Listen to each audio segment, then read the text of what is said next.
again to do a podcast. This is Squeegee Life, episode number dos. Dos. 20s, 30s or something by now. We're close. We're getting close to 30s, but I'm just going to change the name of the podcast to Squeegee Life. But anyways, so yeah, we're here again. It's me, T. Squizzles, and Mark Tanner. I need a nickname, but I'll come up with something. I ain't like. Yeah, we'll come up. No. Not we. Not me. Come on, bro. No, you gotta. You can't just come up with your own nickname. I don't need no help. Thanks, buddy. Yeah, So we were just again. We got on. We've been on for a half hour talking about all the shit you guys can't. One of these days, I'm just gonna. As soon as I call Mark, I'm just gonna start recording everything. And that's just some from of the very beginning, yeah, and some of the best shit, but it's probably insensitive. People will probably get upset.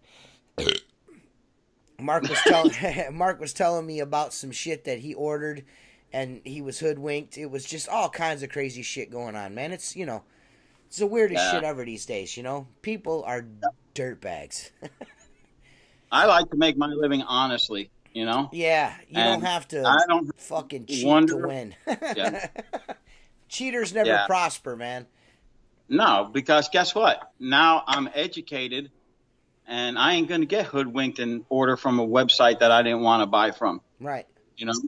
I mean, fuck, that's all bullshit. I don't need aggravation. Later on in another video, I'm going to expose them because I'm going to order something from the wrong website on accident too. Yeah. Right. What a fucking bunch of cockknockers those dudes are. Well, everybody already knows who we're talking about, so we ain't got to say it. So, yeah. But I'm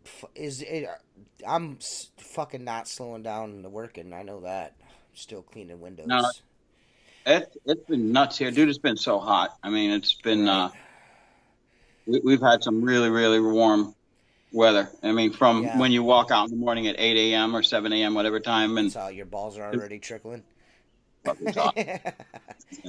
I mean, so what do you want to talk about window-wise? What you do is you get the windows wet, and then you take a squeegee and get the water off, and then you wipe the edges. Yeah. Congratulations. There you go. There's your window cleaning talk for this episode. Yeah. When you see a dirty window, clean it, and then ask for money after. Yeah. Hey, let's get the gunslinger talk out of the way right up front. A buddy of mine, again, non-Facebook, just an old school. Just a regular old dude. Yeah, just a regular old dude. Worked with my dad back in the day, worked with me, and then I sold him business. I'm like, dude, I gotta show you something. And I sent him a picture, and he's like, what is that? And I told him about the gunslinger, and he's like, well, I don't wear a bucket on a belt. I'm like, Gary, you got 6 pouches on your belt, and you do some residential. You do as much residential as you do commercial storefront work. So I said, I'm kind of thinking, I've got a second one. I'll let you borrow it for a week and tell me what you think. And he's like, nah, he goes, you never hype anything that's, I've never been steered wrong with you when it comes to equipment. I said, okay, I appreciate that. And he's like, I said, here's the link, pick your color. And he says, I said, I'll tell you what, Gary, if you're on the fence about spending the $100 on it, I said, buy the gunslinger. I said, try it out. If it's not for you, because he's shorter than me, dude. He's like 5'3". Okay. I'm like, I'm afraid he's gonna wear the bottom out, dragging it down the fucking road, And he goes, tell you what, Gary, I'll make you an offer you can't refuse. Buy the gunslinger. You don't like it, and it's not for you. I said, I'll buy it from you. I'll give you the $100 plus the shipping. Whatever it is. Yeah. I'll find someone. I mean, that way you're guaranteed your money back. If it doesn't work for you, I respect that. And he's had it for 2 days. He got it Friday. He used it Friday, Saturday, and I spoke to him Saturday evening. I'm like, "How do you like your gunslinger?" He goes, "I got to tell you, I got to get used to wearing it." He says, "Because I'm still putting the mop back in the bucket." And I said, "I still do that too sometimes." I said, "But dude, I give him examples of how it works for me." And he goes, "No." I said, "So my offer still stands." And then I could tell he liked it because he goes, "You don't have to worry about that. You're not getting it. It's mine." I was like, okay. Yeah. Well, here's a little gunslinger update from me. We had the little subscription to win a gunslinger deal. You subscribed to my YouTube channel. No, you didn't. We had No, you didn't. We had a little subscription. Like if you sign up to my YouTube channel, you might win a gunslinger. And LJ's Cleaning Services, aka Lewis Brown, won my custom gunslinger, which is going to be a Squeegee Life gunslinger. So one of a kind. Yeah, one of a kind. I got to get the embroidery done, and then after that, we're off to the races. So it's going to be a minute, but he's aware. Well, what's his name, LJ? No, his name is Lewis, and he's from the UK. I couldn't pick a guy fucking United States. I had to pick a guy in fucking the UK. The randomizer fucked me. Now I gotta send this gunslinger across the ocean. It's probably gonna cost me $7,000 fucking dollars to get it to him. Son of a bitch. Yeah. It'll go through customs. They'll go, what kind of dustbuster is this? Hey, you know what I'm gonna do though? I'm gonna kill two birds with one stone. There's a fucking guy over there that wants a Squeegee Life sticker, so I'm gonna stuff 2 or 3. I'm gonna stuff like 4 Squeegee Life stickers in the gunslinger and make Lewis mail them to fucking Benjamin Fawcett. Oh yeah. Yeah, you're right down the fucking road from that dude. You mail it to him. You know what I mean?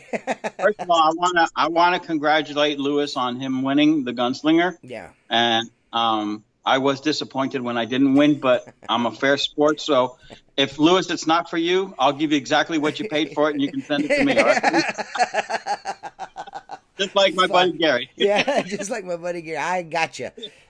Yeah, dude, fucking, you know, when it pulled up, I was like, oh, cool, man, Lewis Brown. And then I started doing a little investigating. I'm like, fuck, Lewis Brown?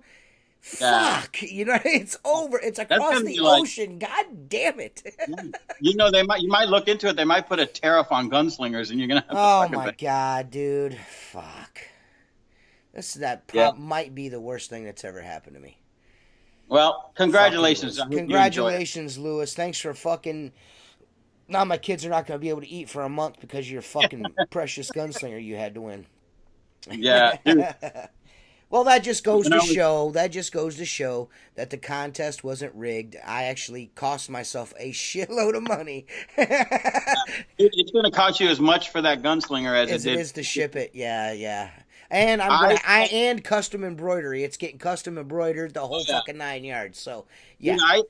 When I was working with my buddy Rodney in Australia, and we were sending shit back and forth, he always figured out a way to send me stuff, and it didn't cost him that much. And I sent him some polishing pads, like 12 of them, that I made up for him. And like, dude, like 4 months later, he's like, "Hey, mate, you ever send those pads?" And I'm like, "Yeah, let me track them for you." And we never found them. And it was almost a year later, they showed up on my front doorstep, undeliverable. So that bitches went around the world. They went to Australia, you know, they probably went wherever, and they ended up back. Don't say that, man. It cost me like freaking $100 in shipping. But no, I'm sure you'll get it over to them, you know what I mean? I'm just going to go to the post office with the package and be like, listen, this is the dude's address. I need this to go there. How can we make this happen? I'll tell you what, TJ. Because I'm good at international shipping. I got you. I'll make sure you get it, Lewis. You got my word on that, buddy. Not only can I get stains off the glass, but I'm the international man of mystery when it comes to shipping. I post the video, I'll have that. Listen, you can't even go to the right website to order a fucking DI cartridge. Shut the fuck up. Now listen, when I put a video up of me with the gunslinger and I'm wearing Lewis's, I'll have one of those black nipple covers that they put on the ladies over the logo. They'll be moving around. That's great. Well, hey, I noticed that you were talking about receivables the other day, you know? What do you mean? Money? Money owed you, you know? Oh, yeah, well, yeah, no, it wasn't the other day, it was today. Oh, yeah. Yeah, well, yeah, this is the thing, and, you know, it's hard to get things across through text, especially on Facebook. I'm not upset. It's not that, you know, oh, man, I need the money. I can't fucking buy a gallon of milk, man. It's the principle. It's the fact that these people are pretty fucking demanding. When they want something done, they want it done right now, you know, and it's always the last minute, and I always accommodate them because, you know, they've been a customer for a long time. And, you know, it's a good business, but it pisses me off when they lollygag with the fucking checks. You know what I'm saying? That's, someday, sometimes I can turn an invoice in and get a check in 2 fucking weeks from these assholes, and then the other time I'll fucking give them an invoice and I won't get paid for almost 4 fucking months. You know what I mean? It's just bullshit. Well, look, on commercial work, the building work that I do is never ever an issue. The money's budgeted, it's set aside, and if put it this way, if we have a building going in April and we get a lot of rain and we can't get there, the bill still has to be dated in April because the budget's set up to pay us in April. So we might not do it till May, but they're like, get us a bill, get it in here with the April date, and we're going to get you paid, but you can't date that bill into May because it's going to throw off the system. So that's sometimes what we deal with. The bigger you get, the more receivables you're going to have. And, residential, you probably don't have none. Much, dude. I get that shit right. I'm pretty much a stickler about that. I need paid when I'm finished. Well, here's the thing. We all do. It's all relative. You know what I mean? I'm just saying residential work. That's how I run residential work. Yeah. If you want your windows clean residential, you fucking pay me right then and there. The first timers always pay me right then and there. Well, because it's residential, it's when they get a plumber to come to the house to change the toilet. He's expected to get paid, and the lawn guy gets paid, and the pool cleaner gets paid, the window cleaner gets paid. But corporately, it's a process to get paid, and that's the difference. No one's sitting in a desk in an office building writing checks. Right. You just go through the management. So all my bills are net 30. Most of my accounts are 15, 20 days. Mine are net 30. Yeah, I mean, it's acceptable. Anything after net 30, it's $25 a week. Well, there's only a certain amount you can legally charge them. It's like 2.5% of the bill. It's just a fucking threat, Mark. Oh, of course it is, but they know that. They never get charged it. I mean, I think I've actually had one customer have to get charged fucking interest on a bill, one in all the years I've been doing this, just because they flat out fucking refused to pay. And then when it went to court, they paid me what they owed me and the fucking interest. Yeah, you don't ever want to have to do that. I had to do that. Here's the thing, TJ, okay? As well as I do, that when a customer is a good customer, meaning they pay their bills immediately. I have a door store. They sell doors. And, dude, if I mail out an invoice on the 25th, by the 27th, I have a check. He must get that bill every month. And then he added another bay. He expanded and took another small storefront. So it's another 4 lower windows, 4 transoms, and a door. And I sent him the bill. I cleaned it up. I did the construction cleaning for him. It's a once-a-month job. Long story short, he calls and he says to my wife, hey, we took over another store. I know Mark knows that because he came in and did the initial cleaning for us. I'm just wondering, when is the bill going to change? So she calls me and I go, the guy writes the check. I get the check and it's still wet. The ink is still wet. I go, tell him I appreciate his loyalty and how he pays his bill so immediately. I'm not going to raise him up another $10 a month. Right. What's the point? Yeah. Just because he's such a good paying guy. I've posted pictures on Facebook and Instagram. People see one of the cars. I do a Ford dealership once a month. They added a new showroom on. I charge them for the showroom. I don't charge them for the old showroom. I just do it. Yeah. It's fucking. It's 12 windows. You know what I mean? They're like, well, what are you gonna charge us for the old showroom? I'm not gonna. It's they call it the used car showroom now. But what are you gonna charge me for the used car showroom? I was like, nothing. She's like, why? I was like, well, because I do the windows on fucking Wednesday, and the check is in the mailbox either Friday afternoon or Saturday afternoon. I mean, no, you got to take care of those guys. Those kind of people you got to take care of. Now, these other motherfuckers that you got to fucking fight and claw with, I don't give them motherfuckers no extras. They get nothing. An old guy once told me, he goes, your father got very sick, stressing about people paying him. And he says, and I'm going to give you some advice because you're like your father. Walk away and replace them with a customer that pays you on time, and you will have no customers that are bad. That's easier said than done. But I can tell you this, the ones that are slow payers, the service reflects it. No doubt about it in my mind. I was working, I had 2 buildings called South University. They were quarterly. I had a Whack and Hut building and 1 little surgical center I was doing for a management company, and the management company sold out to another management company. The new management company wouldn't even take my emails. They didn't take my calls. They never called me back. So I planned to lose all the buildings, which I did. The new management company, about 2 years into this, had some inspection, and they had my number for some reason, or maybe because when I was hounding them on the phone or email. And he calls me up, this guy, John, and he goes, Mark, I really need your help. I go, you didn't even at least call me and tell me I'm not interested in using you right now, but I'll call you if I need you. All right. I go, the courtesy of a 10-second email was all I wanted from you. I lost a lot of money on those jobs. You took them over. You hired someone else because I know the windows are clean.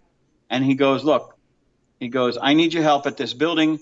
There's some coping on the 5th floor that needs to be bleached out. I know you can do it. And he says, you take care of me. I'll give you all the buildings back and then some because I have more buildings. Okay.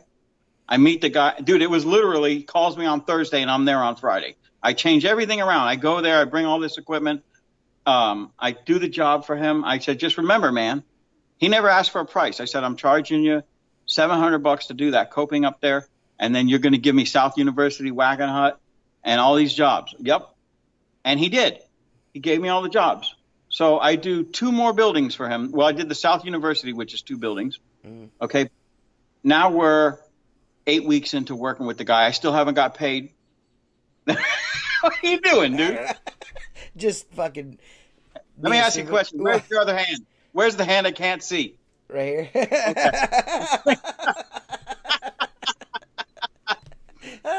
Just being goofy. Put your fingers in your mouth or I'm going to say you're doing something wrong. Okay. All right. So I are riveted.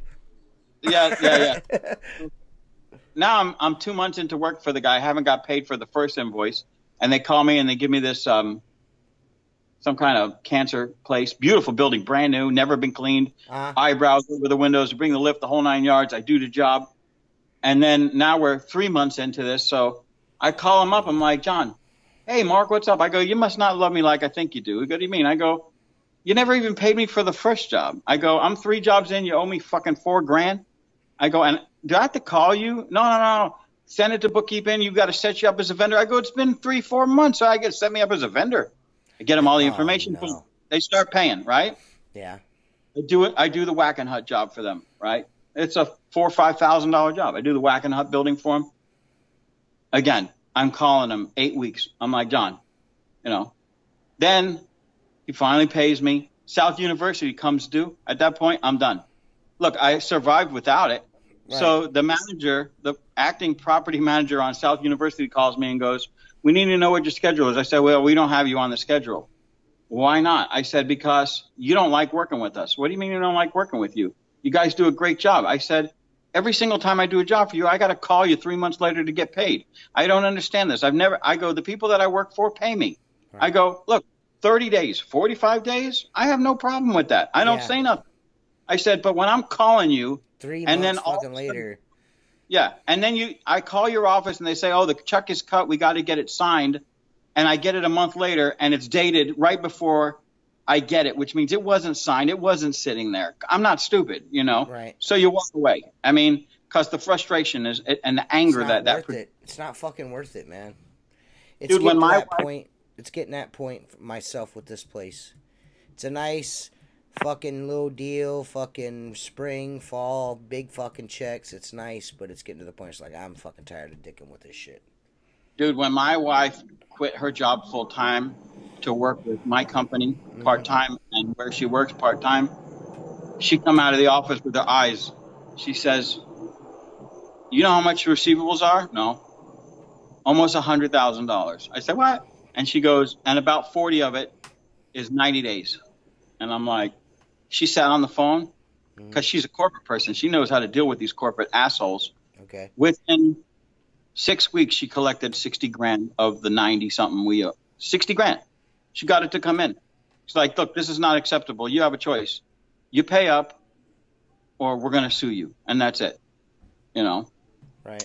And then now she's keeping it down. She's keeping it, but in commercial window cleaning, it's part of the business. And I speak to other people about it. You know, you could be running 30-40% receivables all the time, and that can cripple you. That's why I said in your post, your own customers can put you out of business because, you know, look, here's the thing, TJ, you pay yourself, you pay your helper, you pay your taxes, you pay your equipment. I got to pay 5 people. I got to pay all the insurance, all the equipment, everything. So it's all relative. It doesn't matter if you're doing this much or this much. The overhead can cripple you, right? You know, and it gets to be where it's uncontrollable, and that's not a good place to be. But kind of sucks, but yeah, you know, it sucks big time. Yeah. Well, yeah. There's not much you can say about that. Well, look, I speak to a lot of people in business, and I enjoy speaking to people in service business that are not window cleaners, because by nature, there's something about when you buy your first squeegee, you become full of shit, you know? Right. You become full of shit. So you can't ever get anything from your friendly competitors about receivables or anything like that. But I speak to plumbers. I speak to lawn service guys. I speak to guys that are strictly pressure cleaning that want nothing to do with window cleaning. And they all deal with the same thing. You know, do the job, wait to get paid. You got good customers, you got bad customers. It's the nature of a service business, you know. And when you're providing a service, you have nothing to take back. You know what I'm saying? You don't have a product. You're not selling them goods or meat or bread. Go and throw fucking dirt on the windows? You know what I mean? I was doing the construction cleaning in a fest. It's an indoor flea market, beautiful mall that opened up down here. This was a long time ago. I'm not shitting you, dude. They were always slow paying me, and they were slow paying me. I started soliciting after the construction cleaning, which they owed me for, and I go in there to work and solicit, and there's this 80-ton crane sitting in the parking lot. I'm like, this place is done. What's that big crane doing? I mean, this thing was massive, sitting in the middle of the parking lot. Guy climbs up on the roof. They hook the crane to the air conditioning cooling tower, and he goes into the management office. He says, you got about 5 minutes to cut me a check for $140,000 for the balance of what you owe me for putting your air conditioning in this place. He says, or I literally am going to take that cooling tower off of the roof without unbolting it. Dude, it probably cost him. Well, he probably had a relationship with the crane company because he used them all the time. But they walked out and saw that big crane there, and it was hooked to the AC. He's like, I'm going to pull that motherfucker off your roof. You need to kick in. Wow, and they did. Wow. They paid him. You know, I mean, we don't have nothing to take back. You know? Right. I mean, when I go throw mud on the windows or scrape the lettering off or, you know, urinate through the mail slot in the door. Shit on the doorstep. Yeah, make a urine disc, pee in a Frisbee and slide it under the door. So, yeah. I mean, I've got something here. I'm gonna read. This is an upstate New York community names their town the official the official animal of this town is the Sasquatch. So this is a Bigfoot moment with T Squeegee and Mark Tanner. And upstate once an episode. An upstate New York community this month declared Sasquatch, commonly known as Bigfoot, the community's official animal. The Whitehall Village Board unanimously passed a resolution at its June meeting. The resolution notes that there are 4 prominent Bigfoot statues in the community, and that the annual Bigfoot half marathon and Sasquatch festival draws people from 200 miles around the northeast U.S. and Canada, all making Whitehall a tourism destination point for Bigfoot searchers. That's pretty cool, right? That was reported by the Albany Times-Union there. The small Washington County community is frequently referred to as the Bigfoot capital of the East Coast.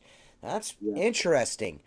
Strange sightings have been recorded for years, with the most sensational occurring in August 1976 when 3 teens driving on an isolated stretch of Aber Road said they came across a bizarre man-like beast Um, standing over 7 to 8 feet tall and covered with hair. They got a friend, and he reported seeing it as well. So 3 people saw this man beast.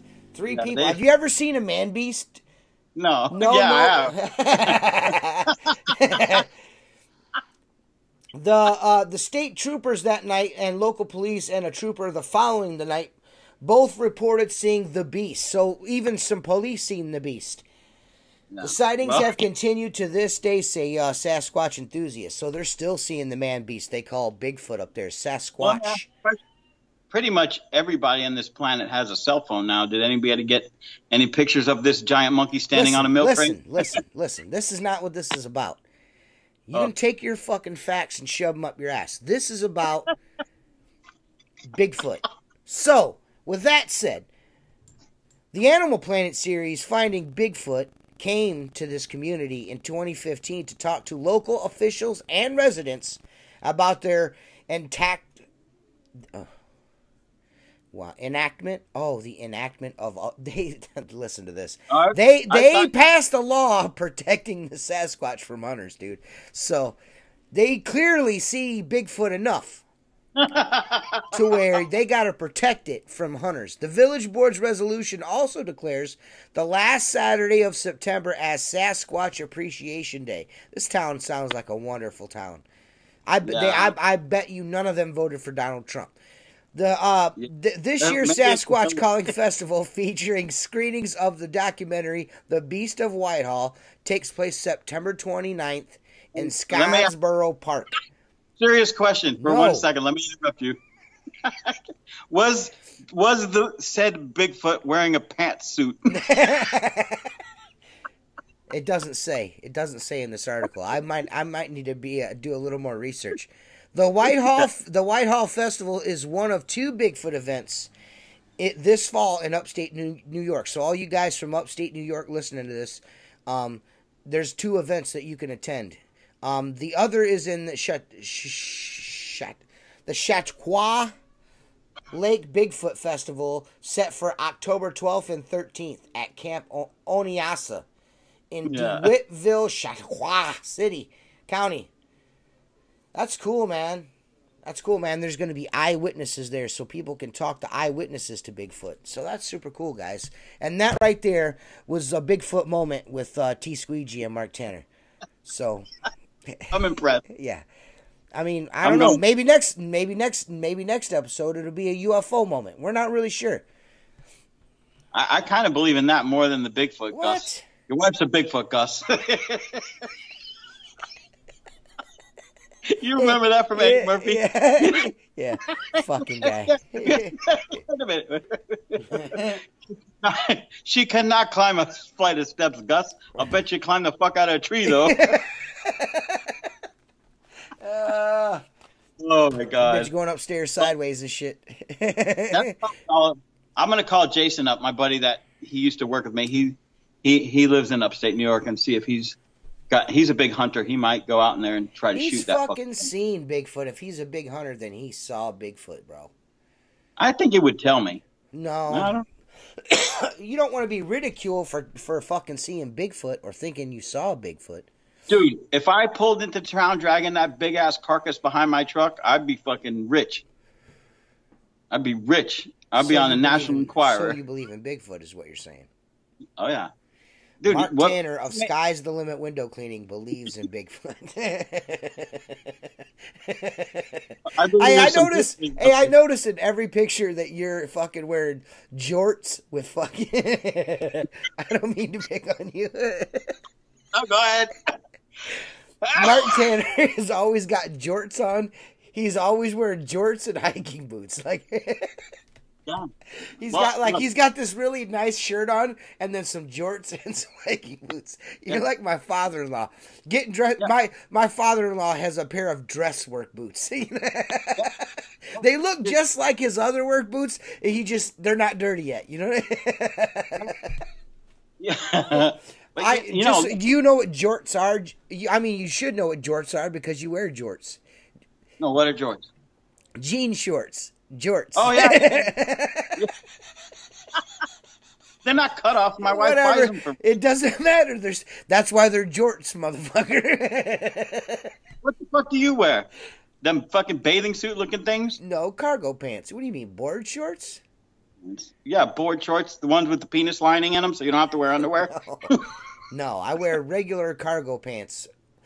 I I don't wear jorts because jorts are like $19.99. You don't wear jorts anymore, Mark. Only Mark Tanner wears jorts. He's like, wait a minute. Am I not? Your kid. My kid. Your kid is doing you a disservice by not telling you, Dad, stop wearing jorts. Oh, they rag on me all the time. Yeah. My kids with the old pictures. Yeah. And I used to wear the OP shorts, and they come above your knee, right? I'm like, what the fuck? I can't win here. And then now you're telling me the jean shorts are gay. Yeah, okay. Shorts. I didn't say they were gay. Yeah. I just said they weren't cool. But as far as the work boots go, yeah. When I was coaching football with my kids, I wore sneakers, but I like my feet to stay dry, so I buy work boots that don't let your feet get wet. I mean, I wear. So did you now I'm wearing when you wore tennis shoes to football coach? Were you doing football drills, or are you just like, I need to look athletic? Yeah, I would wear athletic. I'm not gonna be athletic, but I need to look like it. Yeah, not a constructor.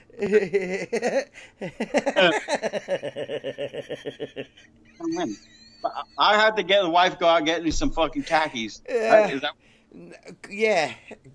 Some khaki cargo shorts or something, man. You got to get rid of the jorts, bro. I have some of those, dude. I thought they were old man pants. No, you're not. You got to look for the right ones. Your wife will know. Your son will know what I'm talking about. Oh, dude, I can't dress like my kids do. I'm not saying to dress like him. I'm saying he'll know what I'm talking about. My kids wear those. Can you guys help me get shorts that aren't jorts? And they will hook you up, bro.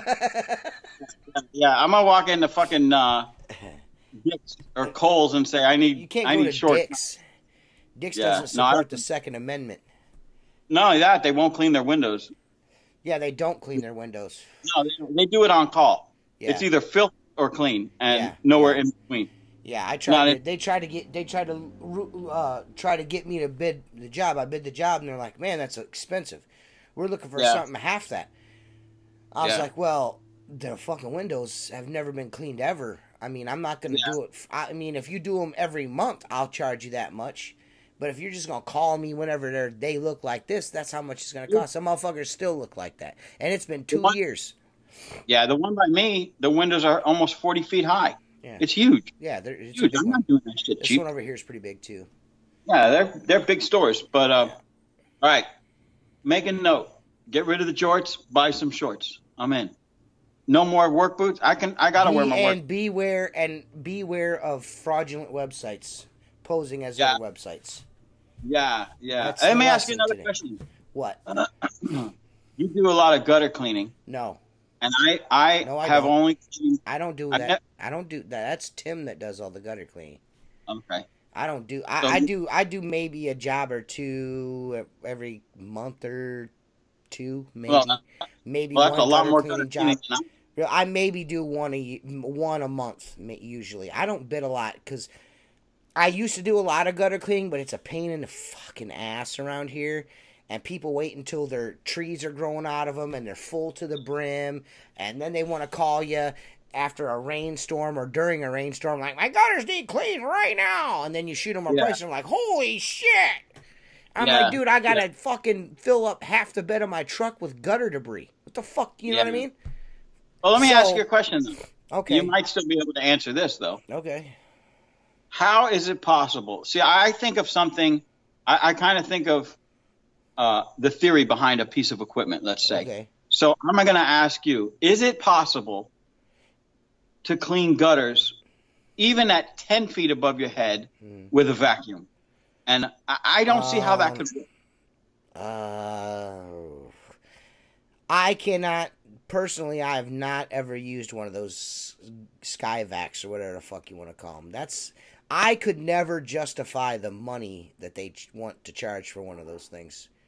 But not only that, the first thing that would happen on my gutters at home is the pine straw is going to lay across the pipe, and that's the end of it. It ain't cleaning. And then you see these guys with extension poles and 3 stories and they're vacuuming gutters out. I don't. Yeah. Feasible. Yeah. I don't know, man. I've seen guys say that they work well. I don't know, man. I couldn't tell you. I don't personally feel, because I have a BG56 blower, my still blower, with the 2-story tube, and that thing I can barely control it, and I can't even blow wet fucking leaves out of that motherfucker. Yeah. You know what I mean? So sucking wet leaves, I don't know. I mean, I honestly don't think it can't be that efficient. I mean, maybe someone will post a video or a comment proving otherwise, but as far as I'm concerned, I think it's a load of shit, but whatever. I know. I just want to see someone. I've seen them advertised. I've seen guys talking about it, but I've yet to see one actually work. I don't personally. I think that's the one of the things in this industry that you haven't seen any innovation in is cleaning a gutter from the ground. I mean, the vacuum thing seems to be like, oh, let's suck some more. We need some more suction. But don't you want to look? I mean, don't you even want to inspect to look to make sure you got everything out? Yeah, dude. I've got a GoPro, and I've done some gutter inspections with my GoPro. I just link it, Bluetooth it to my phone, and then search it, and then I show the customer while I'm doing, like, hey, look, you know what I'm saying? Because some people are like, I want to see. So yeah, I've done that a couple of times. I don't know, man. I don't know. Maybe you can go to a fake website and think it's one website, and it's actually WCR's clone page for the product that they sell, so they can get your money no matter what. I'm sorry, Mark. No, it's all good. But I don't want to put your business. I don't want the Lamborghinis brothers to come over there with their Italian hot rods and fucking whoop your little short ass for talking shit about them. They must be Jersey boys, right? They are. Only, I mean, dude, when you told me that is fucking comical, man. I'm not gonna give up the people, the website that they cloned. I'm not gonna do them that disservice. But these guys are like, we're gonna make a website that looks exactly like this one, and nobody will know the difference. You know what I mean? Well, and they might not want to buy shit from us, but they're going to whether they want to or not. I mean, dude, that's fucking crazy, dude. Those dudes are dirtbags, man. It's wrong, dude. That's not wrong. Cool. That's not cool, man. No, I mean, I get that you sell their products and everything, and that's cool. You list the products on your website and you sell them, but clone their website is fucking just total backdoor. That's fucking total backdoor. That is some dirty fucking shit right there. That's some douchebag shit, dude. Like, we got people that don't really care for our markup, but we're gonna smack it to them anyways. I don't know. I mean, dude, I don't know either, man. We're running out of stuff to talk about, man. I think this might be the last episode of fucking Outlaw Window Cleaner Radio. I think this is the last one, guys. I thought it was Squeegee Life Radio now. Yeah, Squeegee Life. No more radio. We're just gonna call it Squeegee Life now. And this might be I did a Squeegee Life episode before, so this is episode 2, and it's also the last one of these. So, dude, I've tried getting guests on. I set some stuff up tonight, and of course, no one fucking came through except for good old Mark Tanner. Mark Tanner's really the only guy I know of his word right at this moment. And I could have asked someone. There's plenty of other people that want to be on. I could have set up and got on here, and it'd probably make these go a little bit smoother because we'd have an extra person to talk to. You know what I'm saying? To kind of bounce shit off of. And I thought that's what we were gonna do tonight, but as usual, stood up again. So I feel like a cheap fucking date. You know what I mean? Like, oh man, that bitch is too ugly to go to the prom with. Let's just say we're going and not go. You know what I mean? Yeah, we need topics than my fucking shorts. Right. Well, this is the thing. I mean, if you're going to say you're going to be on, be on. If you're not, then you're not. And then I can ask somebody to be on. And then me and you could just do this and have a good time with it instead of it being a stressful situation. You know what I'm saying? And I don't have to read about fucking Bigfoot and talk about jean shorts and shit. You know what I'm saying? Hey, let me ask you something. What's up? You ever, dude, I'll tell you a funny story instead of asking you the question. When I was working out of state, this is fucking, I find it hilarious. I think you will too. I was working out of state, right? And I was eating at restaurants that we don't have here. And a lot of, on the island where I was working, there is no chains, and there is, like the gas stations have these Latin women that cook amazing food, you know? Uh-huh. So I was eating stuff I don't normally eat or was by cook. So my stomach wasn't in the best shape, right? So I get to this job, and one thing I requested was I needed a wet vac, because that's not something I wanted to ship. It cost more to ship it than I could buy one up there. Right. So I get to this job, and there's a fucking badass wet vac, dude. I was like, I'm going to buy one of these. This is called Festool. Have you ever seen those? I've heard of them, yeah. Well, Festool, dude, until I found out the price was like $800. Then I said, I'll buy my old shit from fucking Home Depot. Wow. But it was just a badass wet vac. And I'm working in this estate home, and they sent some carpenters down to pull some trim work around the windows so I could get some scratches on the edge. And so I'm working with this wet vac. There's a hallway. I'm in this room, and then there's a hallway here. So I could look through the window and see where these guys were working, so I knew I was setting up for the next window. Long story short, this wet vac had like a 15-foot hose on it. And I had it sitting around the corner, and I'm sitting there. My stomach starts boiling, right? I'm like, oh, man, I don't want to take a dump in this $10 million estate, right? So I get this brilliant idea. Dude, you know where it's going, right? Yeah. So I pulled to the wet vac. Dude, I didn't think nothing. I didn't have to smell it, dude. That wet vac supercharged that fucking fart. Went down the hall. All of a sudden, I'm sitting there kind of giggling, and I'm going back to what I'm doing. And I look through the window, and one guy's got his hand over his mouth, and the other guy's yelling at him, "What the fuck did you eat?" So it took the fart and fucking heated it up, is what it did. It went through that. It went through that motor all heated up and turned it into a hot, expansive gas and fucked the whole. It turned the whole house into an oven of shit. A cyclonic shitstorm. Oh my god. Like so like 20 minutes goes by. I'm still working. I'm trying not to laugh, and I gotta start again. So I just go, hey, let her rip, and I did it again.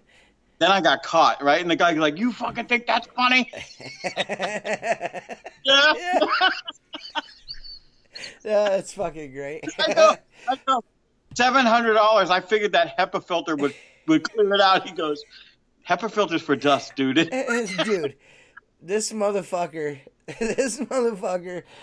at fucking like 9:30, 10 o'clock at night, fucking sent me a private message of him farting in the shower.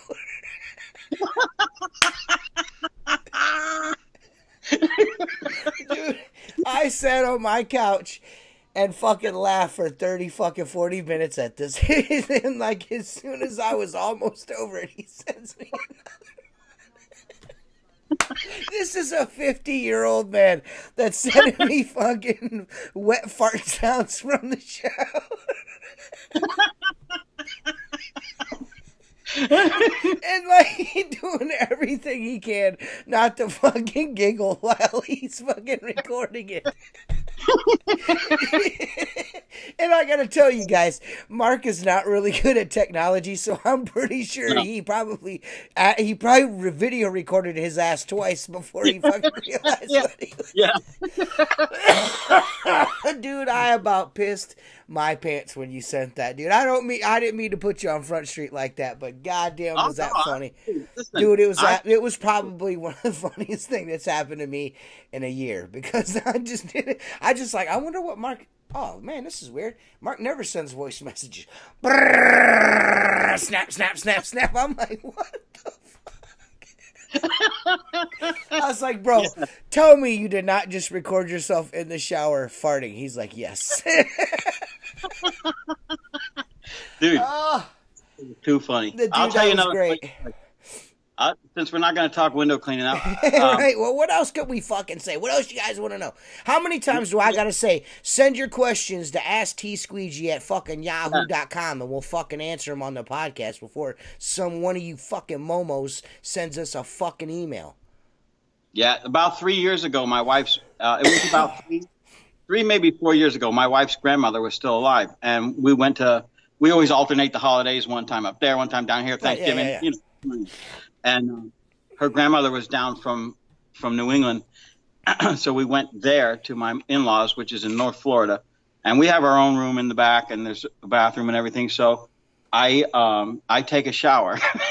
I take a shower, and I open the medicine cabinet. I find some Q-tips, and I clean my ears, you know. I clean my ears. And before I go out of the bathroom, I look up, and the mirror's all steamed up. So I take that same Q-tip, not thinking, and I draw a big giant penis on the mirror, right? Right. And I put a top hat, a smiley face, and everything on the fucking mirror. And then here's where I fuck up. I fucking autograph my name next to it because I think it's funny, right? Right. So, dude, like 6 months goes by, and my mother-in-law, she came down to visit. It was one of my kids' birthdays, and she goes, "You are not allowed to take a shower in my house ever again." And I go, What'd I do? And she goes, "Kate's grandmother went in there to take a shower, and this giant penis showed up on the mirror." I go, "How do you know I did that?" She goes, "Because you signed your name." Oh my God, dude. The funny thing is, what it is, TJ, because I did it at home as a test. Yeah. The earwax, a little bit that comes out.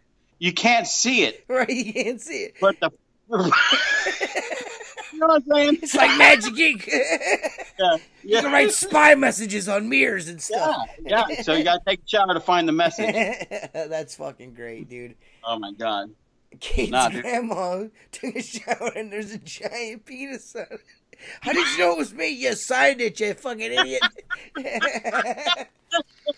Yeah, you signed it. You dumbass, you big dummy. If anybody's wondering, yes. Huh? Yeah, if anybody was wondering, Mark's also an earwax secret spy. He knows all the tricks. Dude, I just figured these things out. That's Cold War era shit that he just dropped on y'all. Listen, if not you, TJ, someone out there that listens to this is going to do it. Oh, yeah. I'm doing it tonight. I think. Hey, Jen, go take a shower. Yeah. I'm going to write on there, hey, baby, you want to do it? Yeah. Check yes or no. Fucking crazy bastards. Oh, God. Yeah. Oh, well. Other than that, man, everything is cool here. Back to another week. I got a Ferrari dealership, a Mercedes, and a Maserati all to clean tomorrow. Next week, I got a Jaguar dealer to clean.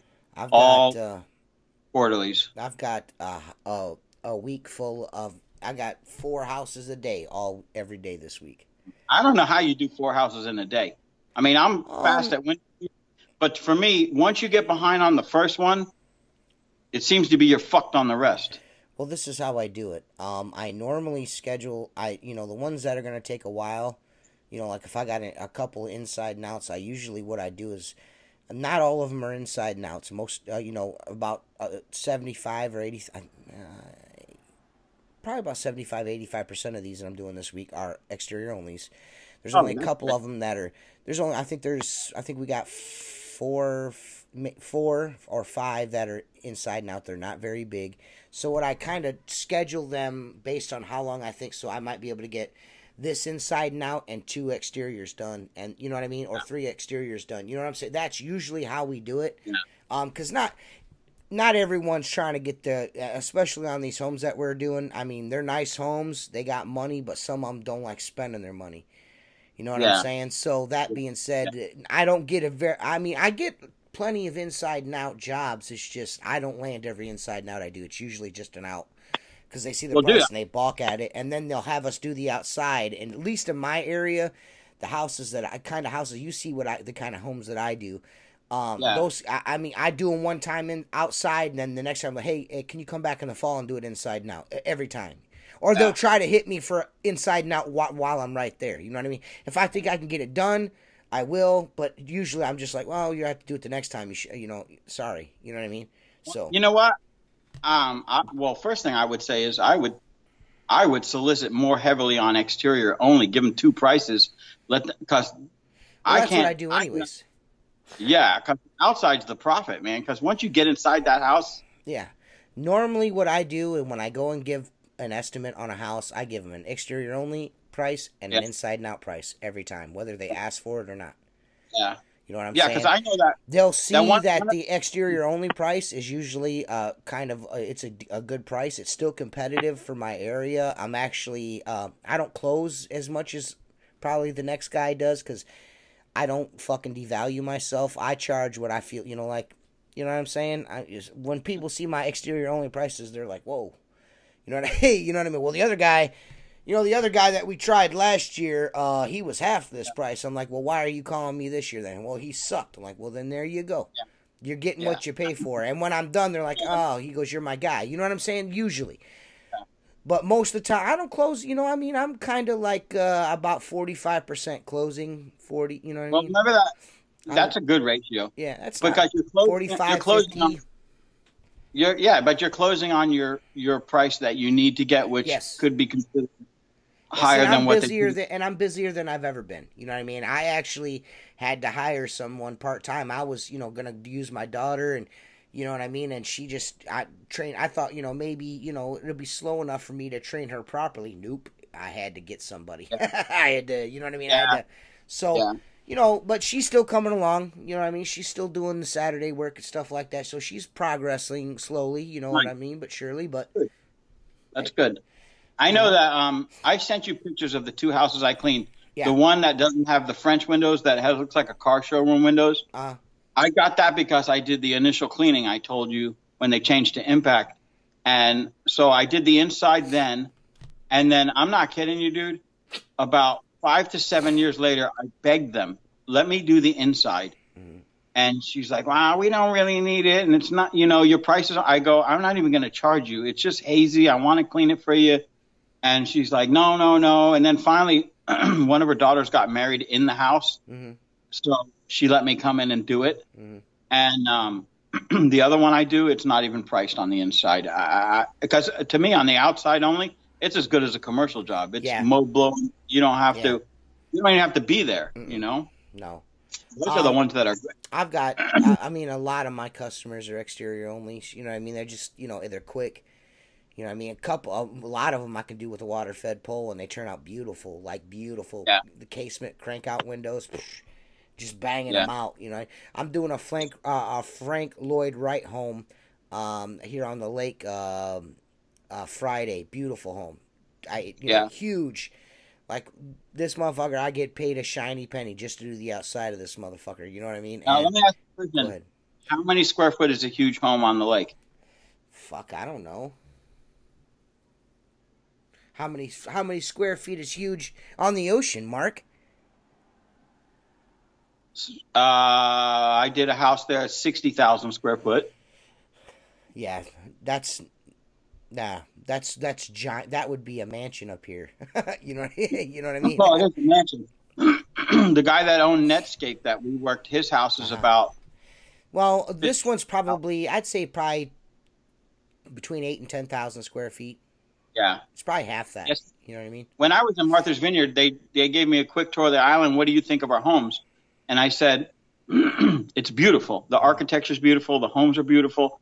I said, but I'm not jumping out of my skin because of the of the island of Palm Beach. And one of the contractors, he goes, I've been to the island. I said, we have homes that are 60 and 70,000 square foot. I go, now they're not as nice and detailed as these. Right. They're more modern construction. This is old school. Right. And that's usually what you see up here too. You know what I mean?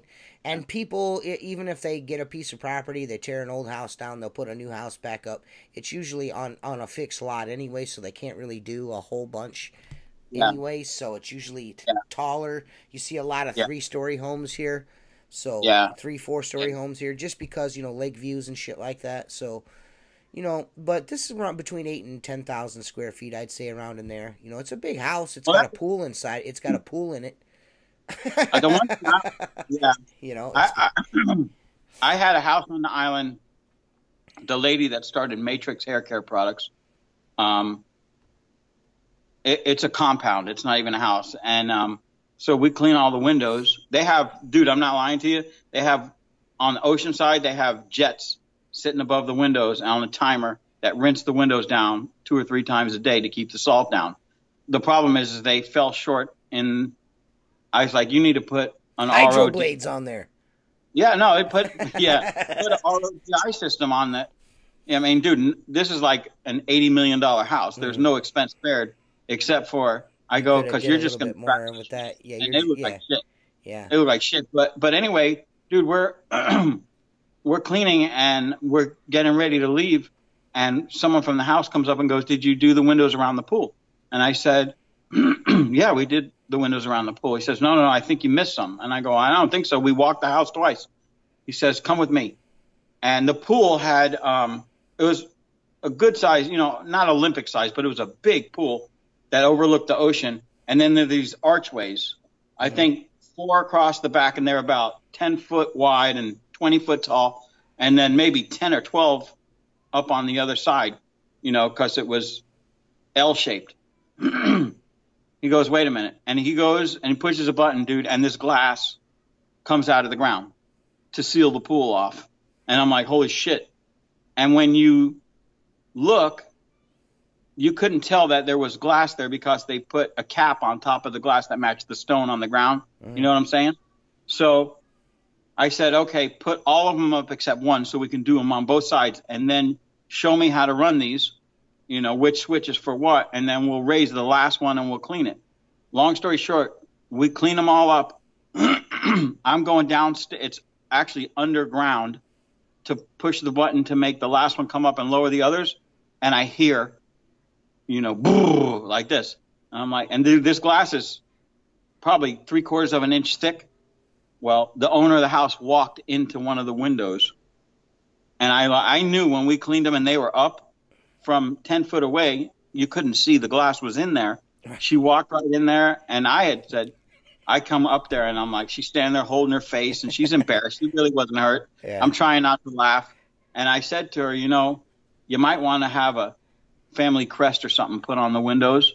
You got to put something, because if you have grandkids and you put those up, and it's just basically to keep the breeze, you know, the wind from the ocean off of the pool while they're laying by the pool. Right. But, you know, a place like that is no expense spared. It's just sickening. I do a house here on the fucking lake that's got, it's 4x8 sheets of glass on pivots that open up. So the whole fucking house is poured concrete with 4x8 foot sheets of glass that line it. There's not a solid wall in the house. Every wall is a piece of glass, and every piece of glass switches, so you could open the whole house can be open air. And there's spots that are fucking 20, 30 feet tall of sheets of glass that spin and pivot. It's fucking crazy. And then they've got the same deal. They got the spigots around the top line, and each piece of glass around the top where it sprays down, and they look like dog shit all the time. I mean, they keep the bugs off, but that's it. They're water stained. They look like shit, man. You know. Yeah. No, even if like they're you couldn't put a DI system on that. Come on, dude. Right? You know. Yeah. Each window, if it's pivoting, you could probably push it with one finger. Costs more than you and I make in a year, and they won't put a DI, but they don't know. You know, they just don't know. Yeah. Well, this car, this house, you pull into the garage, you pull your car into the garage. There's a turntable that spins the car around, so you don't have to back up ever. So you just, it's fucking wild. It's got a helicopter hangar in it. It's this fucking 3-story tall glass garage door. It's fucking ridiculous. Fucking ridiculous, man. Yeah, we did. We have a house up here in Jupiter that I did one of the first cleanups. I wasn't the initial cleaning, but the guy loves glass. He's some kind of shipping mogul, and he has a glass staircase in the house that they had to put it in there before the walls went up because it's one piece, and the treads are like 3 inches thick, and the side rails are 3-inch thick, and it's one continuous piece all the way up. And I'm like, my first question was, well, the floors were glass, the walls were glass, and the outside of the house looked like a car showroom on the ocean side. Seamless glass. The frames were very small on the inside, and you had to take your shoes off. The floors were white glass. The walls were white glass. And I'm like, dude, this is a window cleaner's dream. Right. You could literally make a living doing that job. Right. No, I'm not. Yeah. It's that big. I mean, the house was probably 20,000 square foot, but it was complete glass. And I ended up not getting it, and it went to a residential guy. And I guess he's doing a good job. But I priced it they wanted it every week on the ocean side and twice a month the whole rest of the house. And then the part that I didn't like there was interior work. And I didn't want to go inside that house, right. You know. Yeah, I've got a couple houses that are just like, man, I don't want to go in here, man. You know what I mean? Oh, good. No. You know, you have that. Everyone, you know, is like, you know, oh, you guys complaining about getting all that work. Well, look. Oops. I'm not complaining. I'm just, you know, fuck, man. That's a lot of fucking shit. Let me tell you something. I have had times where figuring out how I'm going to get everything done in a reasonable amount of time without putting too many people off is very frustrating, you know. And again, dude, I told you this. I'm not a website, a door hanger, a yard sign guy. Just because I've been around so long in my area and our abilities exceed most of the smaller or even equal-sized companies because of the restoration that we do. But no, it can be as equally. I mean, look, it's a good problem to have. Yes. Also, yeah, you don't like to dude. I landed one of the biggest colleges in Florida with 60 or 63 buildings. They basically the contractor walked out. And I know now because they were terrible paying, but the window cleaner walked off the job. I went there on a Wednesday. On Friday and Saturday, I was pressure cleaning and window cleaning. And then after they saw that we did the one building they were happy with the work, they gave me like 60 buildings. And here's the problem. I wasn't staffed to take on that much work at one time, but I saw the dollar signs. But it wasn't good. It wasn't. I ended up hiring 2 guys that are no longer with me because I just wanted bodies on the campus. And you know, you can't take guys that barely have any experience, if any, and stick them on building work. You know, and I was having to tell customers that I've had for 15 years, next week. And then I started to realize when they were slow paying, I'm like, I'm doing this wrong. I'm putting off people that I've been loyal to me for 15 years because I see this big dollar sign of this college who's not even – dude, I literally pulled my lift and my pressure cleaning trailer out of the area, the compound where they let me park my stuff. And they called and said, where's your equipment? I'm like, you owe me $23,000. I can't afford to work for you anymore. I've got to go – someone's going to write me a check because I'm going to go out of business working for you. Okay? And they ended up putting the money into my account, which cost, it was $300 and change. And I'm like, well, wait a minute. You had to set me up for this deposit and it cost me $300. And they're like, well, that's the cost of doing business. And I'm like, yeah, you wait till you want a proposal on the next building. Who's going to win? Right. You know what I'm saying? Right. And that was a point where I really grabbed hold of the reins and said, I can't do this. You know, I just can't. It doesn't matter how much money this is going to produce when I'm going to lose other things and I'm not going to sleep. Yep. I'm not going to sleep. Yep. You know, I'm the kind of the same way. It's like, you know, I've got all these opportunities coming my way, a lot of big homes and all this shit. And then just like, you know, I'm not going to step on my dick, you know what I mean? And, shit on, not be able to fulfill my other obligations that I have just to make this quick buck. And some customers just can't understand that, and they will, you know what I mean, they'll get pissed off at you, and, you know, it's not worth it, man. It's not, well, why can't you do mine? It's just like, you know, it's... But you have to back it up and think of it like this. If you've had a customer for 10 years and you have to put them off because you're on a big project, they're usually okay with that. But when you put them off for the second time, they start to see the loyalty slip, because you have to remember, they're loyal to you, the fact that you've been with them for 10 years. Right. You know, if the building's sold, if management changed and you're still there, that's loyalty. Yeah. Now you're building loyalty with new managers or new building owners. Mm-hmm. And then you're going to tell these people, you know, 2 times that you can't come this month or this week. Right. You're going to end up, they're going to drop their loyalty, and guess what? They're going to call someone else. Right. So that's what started happening to me. And I go, this is a downward spiral. And we got it all done. And my guys worked 6 and 7 days for 2 months to do 60 buildings. And actually, the company that I worked for, the management company I worked for, lost that account. And I got called because they went to in-house management, and I declined it. I said, listen, I know nothing's been done since I was there. And everything was based on maintenance. And I cannot afford to do your job again.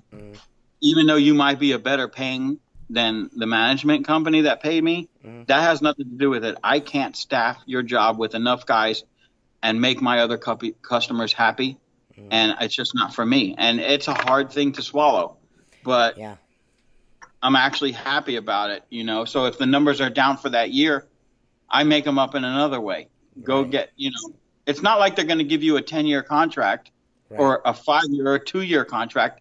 It's an on-call job. Colleges, I mean, I've had one college for over 10 years, and it's got monthly work. And then in the spring break, sorry, my compressor, spring break, they give you extra work, and summer they give you extra work, but it's pretty much cut and dry, the same thing every month. But this one is like, no, we're not committing to anything. And I'm like, well, then I can't commit to you because, you know, you want that time slot. That time slot's already full, you know. Now, 15 years ago when I was more hungry, dude, I'd been doing naked backflips to get that shit. Right. But, you know, and it don't bother me. Let someone else enjoy it and make the money and have the same struggles I did. It's just not for me. I'm not in the $1 million squeegee club. Yeah. No Gucci loafers for you? God, those are so gay. Yeah. And Mark means gay in the 1970s way, not in the 2018 way. So I don't want any fucking hate mail about it, all right? Happy. We're not anti-homosexuality here, you know, all right? I'm very tolerant. I'm not going to get in personal why I'm tolerant. I just am. So I don't want to hear no bullshit because Mark says gay, because I say gay too, because that shit's gay. So relax yourself. Yeah. We don't dislike anyone except for assholes. And yeah. Guys with fake fucking websites trying to sell you shit that you think you're going to buy somewhere. I'm like, hey, I'm going to buy this. And you search it on the internet, and you go to the website, and you buy it, and it's fucking WCR with a fucking clone page they made. What a fucking bunch of cockknockers. Oh, God. I'm not going to reveal who they've made a website of, because I don't want to get into it, but. I will say this, though, TJ. The one they made a website of on a Sunday stepped up and got me what I need. Yep. So whatever. Yeah. You wouldn't have got that from WCR, though, but you got it from the guy. You got it from the dude. Well, it probably would have shipped from him anyway. Yeah, of course it would have, because they don't fucking stock a fucking thing. The only thing they stock is Gucci loafers and hair gel. Fuck. The attitude. I met a guy. I had to go to a funeral on Saturday. One of my best friend's father passed away. And I seen a guy I haven't seen in 25 years. And I said to my buddy, I said, he's different. I don't think I like him too much. And he goes, yeah, he's got that New Jersey thing going on. And I go, that's exactly right. That's what it is. He goes, yeah, all those cocksuckers are the same. Bingo. Yeah. Bingo. I've met a couple of guys from that direction, from New Jersey, that are cool as fuck. You know what I mean? They're not all that way. There's dudes up there that are cool just like us. It's just there's quite a few of those fucking dudes that acts like old Gucci man. You know, Gucci man. I'm connected over here. You better watch out. Yeah, that shit ain't gonna fly around here. That shit won't fly around here. You fuck around, find yourself in the middle of the woods, duct taped to a fucking tree, butt naked, fucking around out here like that. I don't know how you ain't making that. We'll 8-ball your ass quicker than shit, cuz. Your ass will be shaking from exposure. Don't fuck with us, homie. Yeah. Detroit ain't but 45 minutes away. No, that's, you don't want to end up in the inner city, sir. Dude, if I spend it, I just sometimes wonder if I spent or set up a budget, I should say, for marketing. Let me ask you your opinion, because you do more marketing than I do. I do. And I've always shied away from it because I've always felt that my time is better spent staying busy washing windows than giving out a price. And then waiting till them to make a decision because they got 3 people guys. Yeah, I don't really do marketing per se. I do more self-promotion, I guess you'd want to say.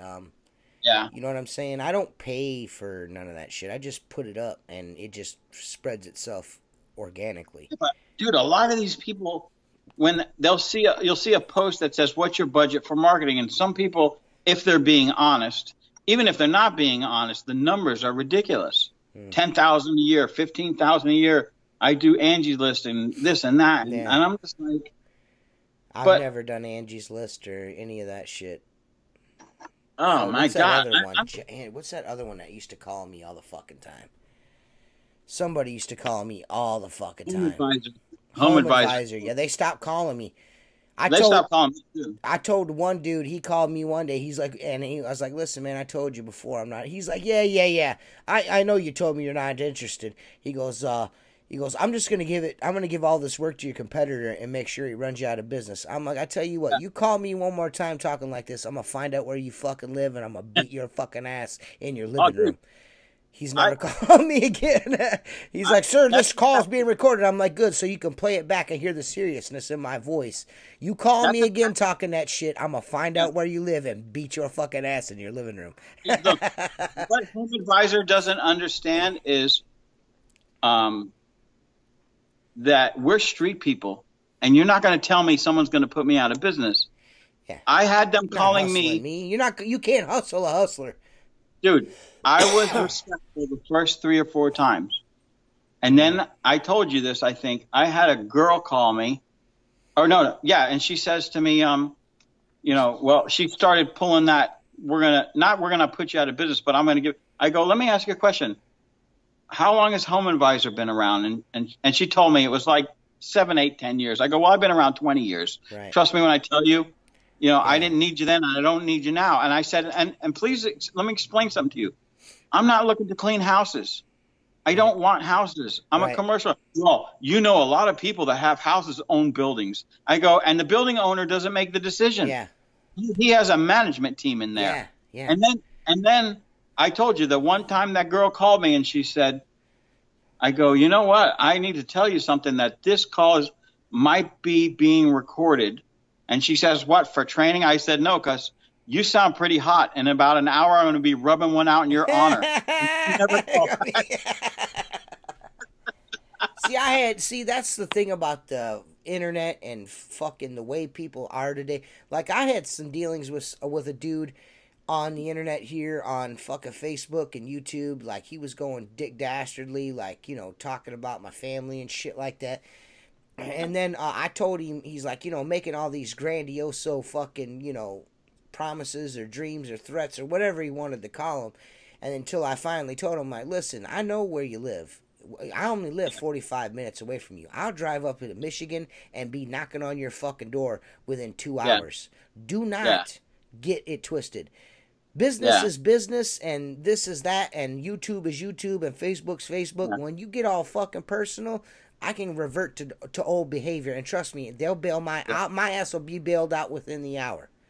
Yeah. I got family up there too. I'll get right out of jail. I got a checkbook. I will catch a case just to slap the fucking taste out of your mouth. Yeah, I'll abuse you. It does not matter. You know what I mean? But, and that shit stopped. It stopped right after that. The dude's like, "Oh, well, this guy's pretty serious." I told him, I was like, "Listen, I will fucking whoop your ass if you don't stop talking shit." Just Well, stop here's the talking thing. shit. I'm going to whoop your ass. I don't remember, but I once went after all this home advisor debacle. I went online as a consumer to try to find window cleaners in my area just to see what they got. And, you know, there's a lot of guys out there that I don't know because they're residential. They fly under the radar, Right. you know. And then I realized I think I had to sign up and fill out this big form before I could look at them. And I was just like, I am not getting emails from you anymore. Right. You know, I don't think I went through with it, but well, it's also like these the phone calls where you get the guys like, you know, he'll call you up and he's like, you know, we're calling you to update your Google listing. Right now, nobody can find you in your area. Everyone's searching for window cleaners and they can't find you because the AdWords when you search for window cleaning in your area is wrong and they can't find you. Yeah. And there are all these people and I'm like, okay. And he's like, yeah, we can get you up at the top. I was like, I'm already at the top.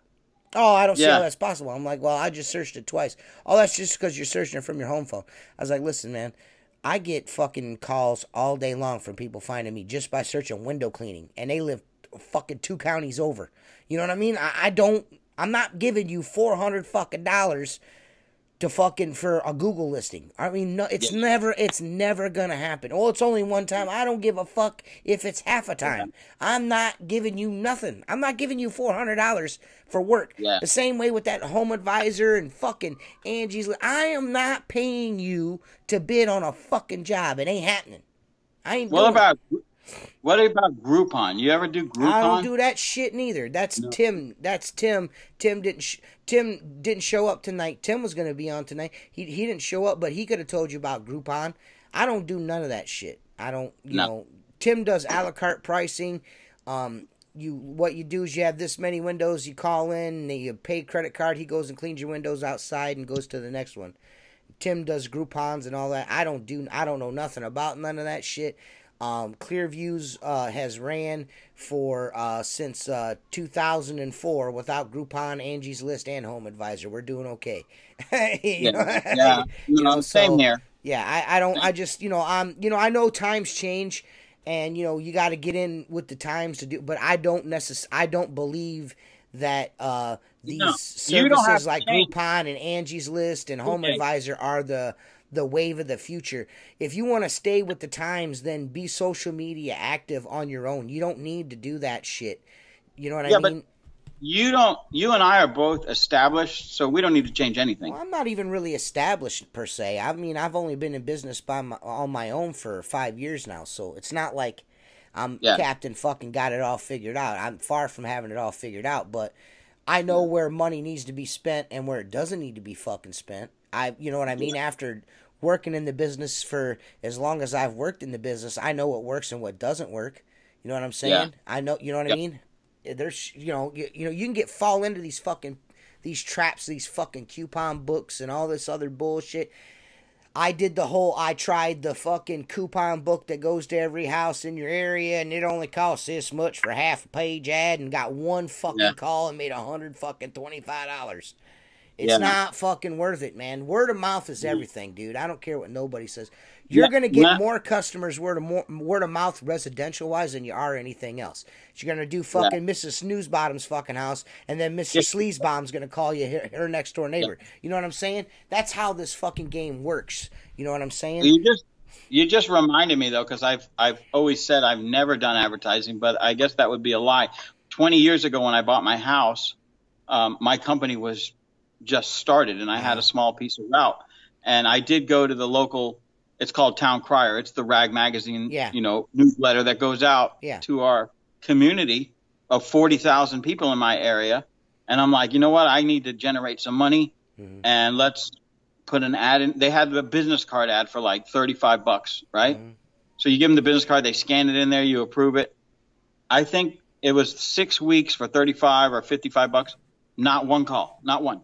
Right. Zero. Right. Not even a wrong number. And they call me back. You want to renew? And I'm like, no, I haven't even got. Well, you got to give it a chance. I'm not giving it a chance. Yeah. Because I got a news flash for you fucking guys. You know, these coupon books, money saving books, and all this shit. That the only kind of a customer you're gonna attract are the ones that are looking for a fucking deal. That's it.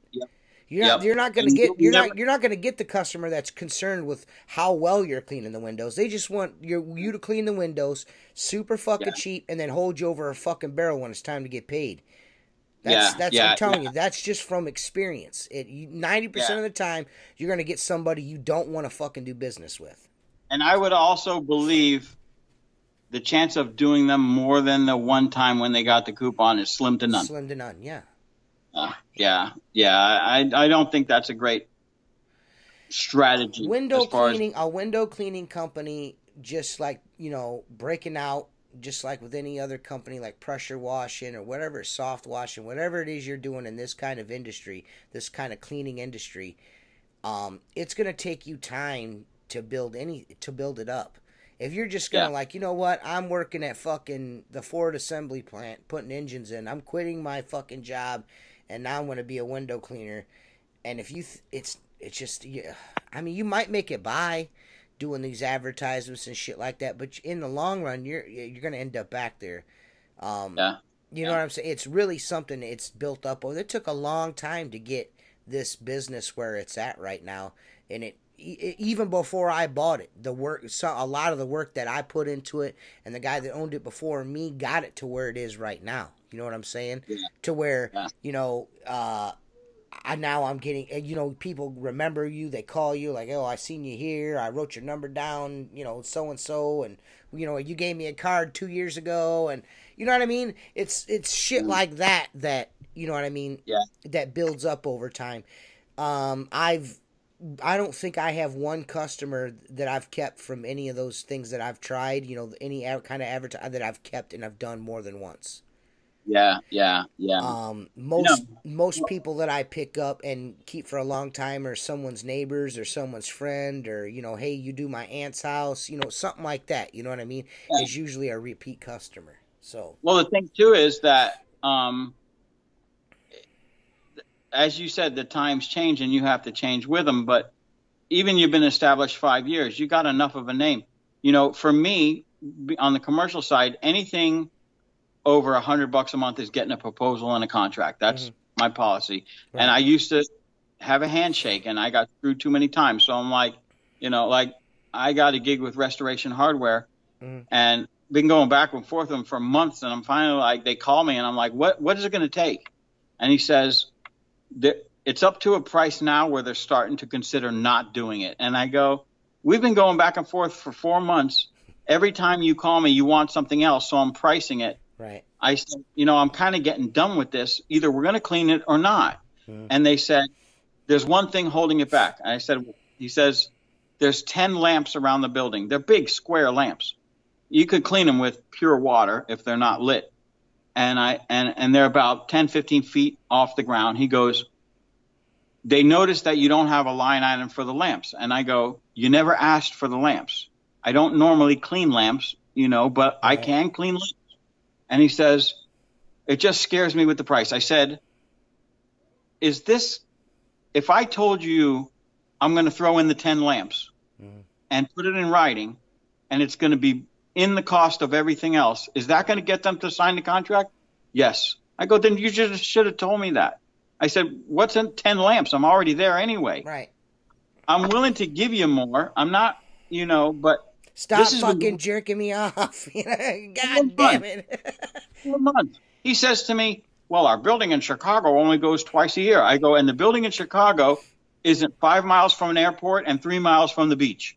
Guess what, dude? You got jet fuel and salt. I go, you called me because you seen me cleaning the building across the street. The building across the street goes 4 times a year. Okay. And guess what? When we get there, it's filthy. If you think you put up a $25 million furniture store and you're not going to maintain it, that's up to you. Then you're going to be calling me for restoration because in 5 years, things going to look like a giant turd. Right. No. So I finally locked them, and we're going there this week to do some work for them. I'll tell you what, I've got something for you before you start going off on another fucking Mark Tanner tangent. Yeah. Hey, if it wasn't for you, there'd be a lot of booger picking and shit. But anyways. Yeah, man. I'm at a point right now where I'm fucking booked, Mark. In like, when I say booked, I mean like I cannot fucking. I can book maybe one or two more appointments in the whole month of July, and you know what day it is. You know what I mean? Yeah. And I'm getting people calling me wanting their windows cleaned, and I cannot do it. I just don't. I'm not going to hire someone else and have a 3-man crew running just to do these, because then I'm not making any money. It's costing me fucking money. What do I do? Do I call these people back and tell them, hey, I can't do it? And, what do I do? Do I ignore the phone calls? What do you do? Look, I'll give you another analogy. Some I've called and I'm like, hey, unfortunately, if you want me to, I'll come out and give you an estimate. I'm going to let you know outright, I'm fucking scheduled out 2 weeks. Well. And they're like, I need it done tomorrow. And I'm like, listen, well, I can't. What do I do? It's a catch-22. Okay, so here's a for instance. If I told you my company runs between 85 and 90% of capacity, that's all 5 of us working full-time. Mm-hmm. I have 10%. Within that 10% comes glass restoration, comes pressure washing, which is not that common, and additional cleanings for contracts we already have. Mm-hmm. So the benefit that I have is myself plus the 4 guys, we're able to squeeze time and separate the guys, so the job might take longer, but they're not getting 3 window cleaners, they're getting 2. Mm-hmm. Okay? You've got to move it around. And another thing is, it's like if someone came to me and said, I've got, 50 Burger Kings I want done.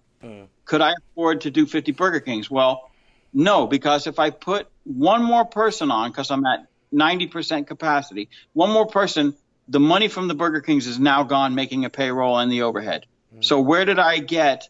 I got nothing but aggravation of possibly an issue with Burger King. But point is, if you put that person on and you can break even with the additional payroll, you got to remember you have them for other things.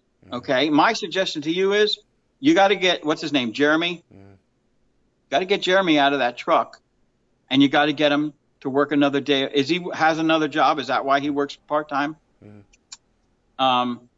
got to get him. So you're saying I should try to get someone full-time? Yeah.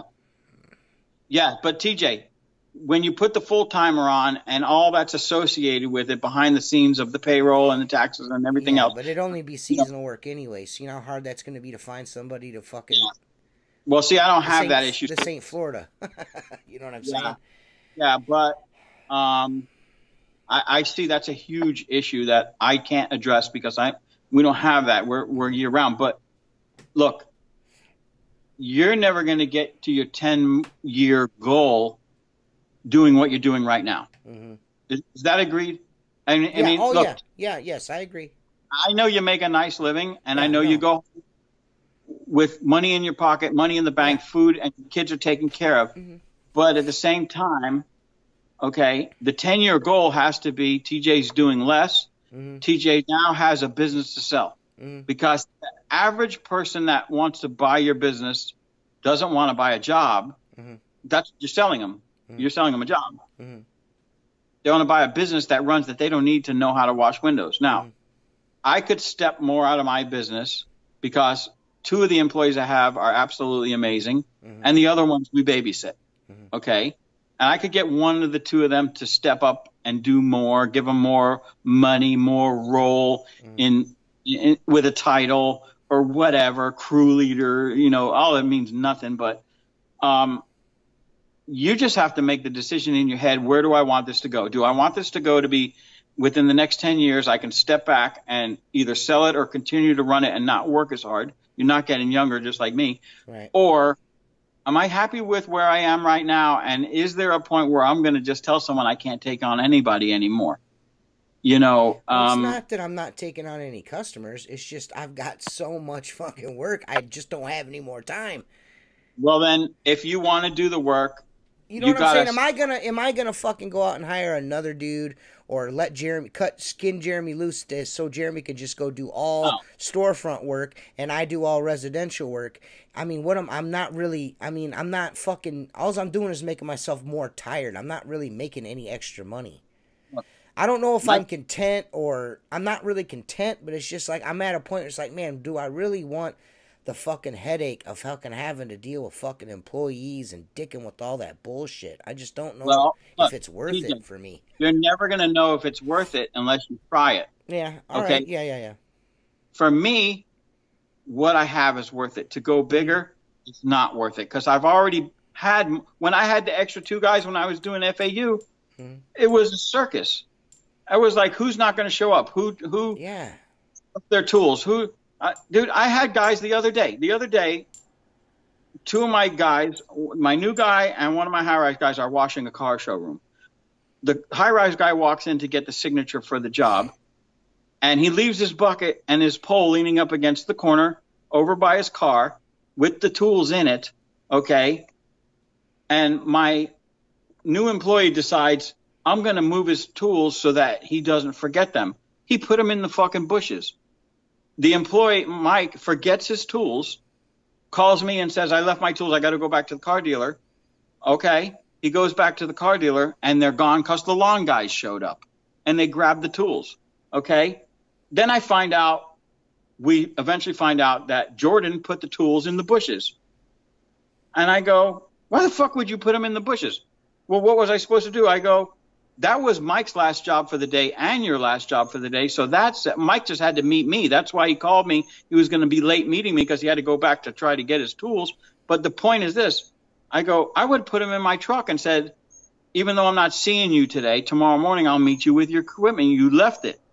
You know what I'm saying? The stupid decisions that these people make is what makes you say, is it really worth it? But at the same time, if I want to come home at 1 o'clock in the afternoon and work on my thing, okay, I do.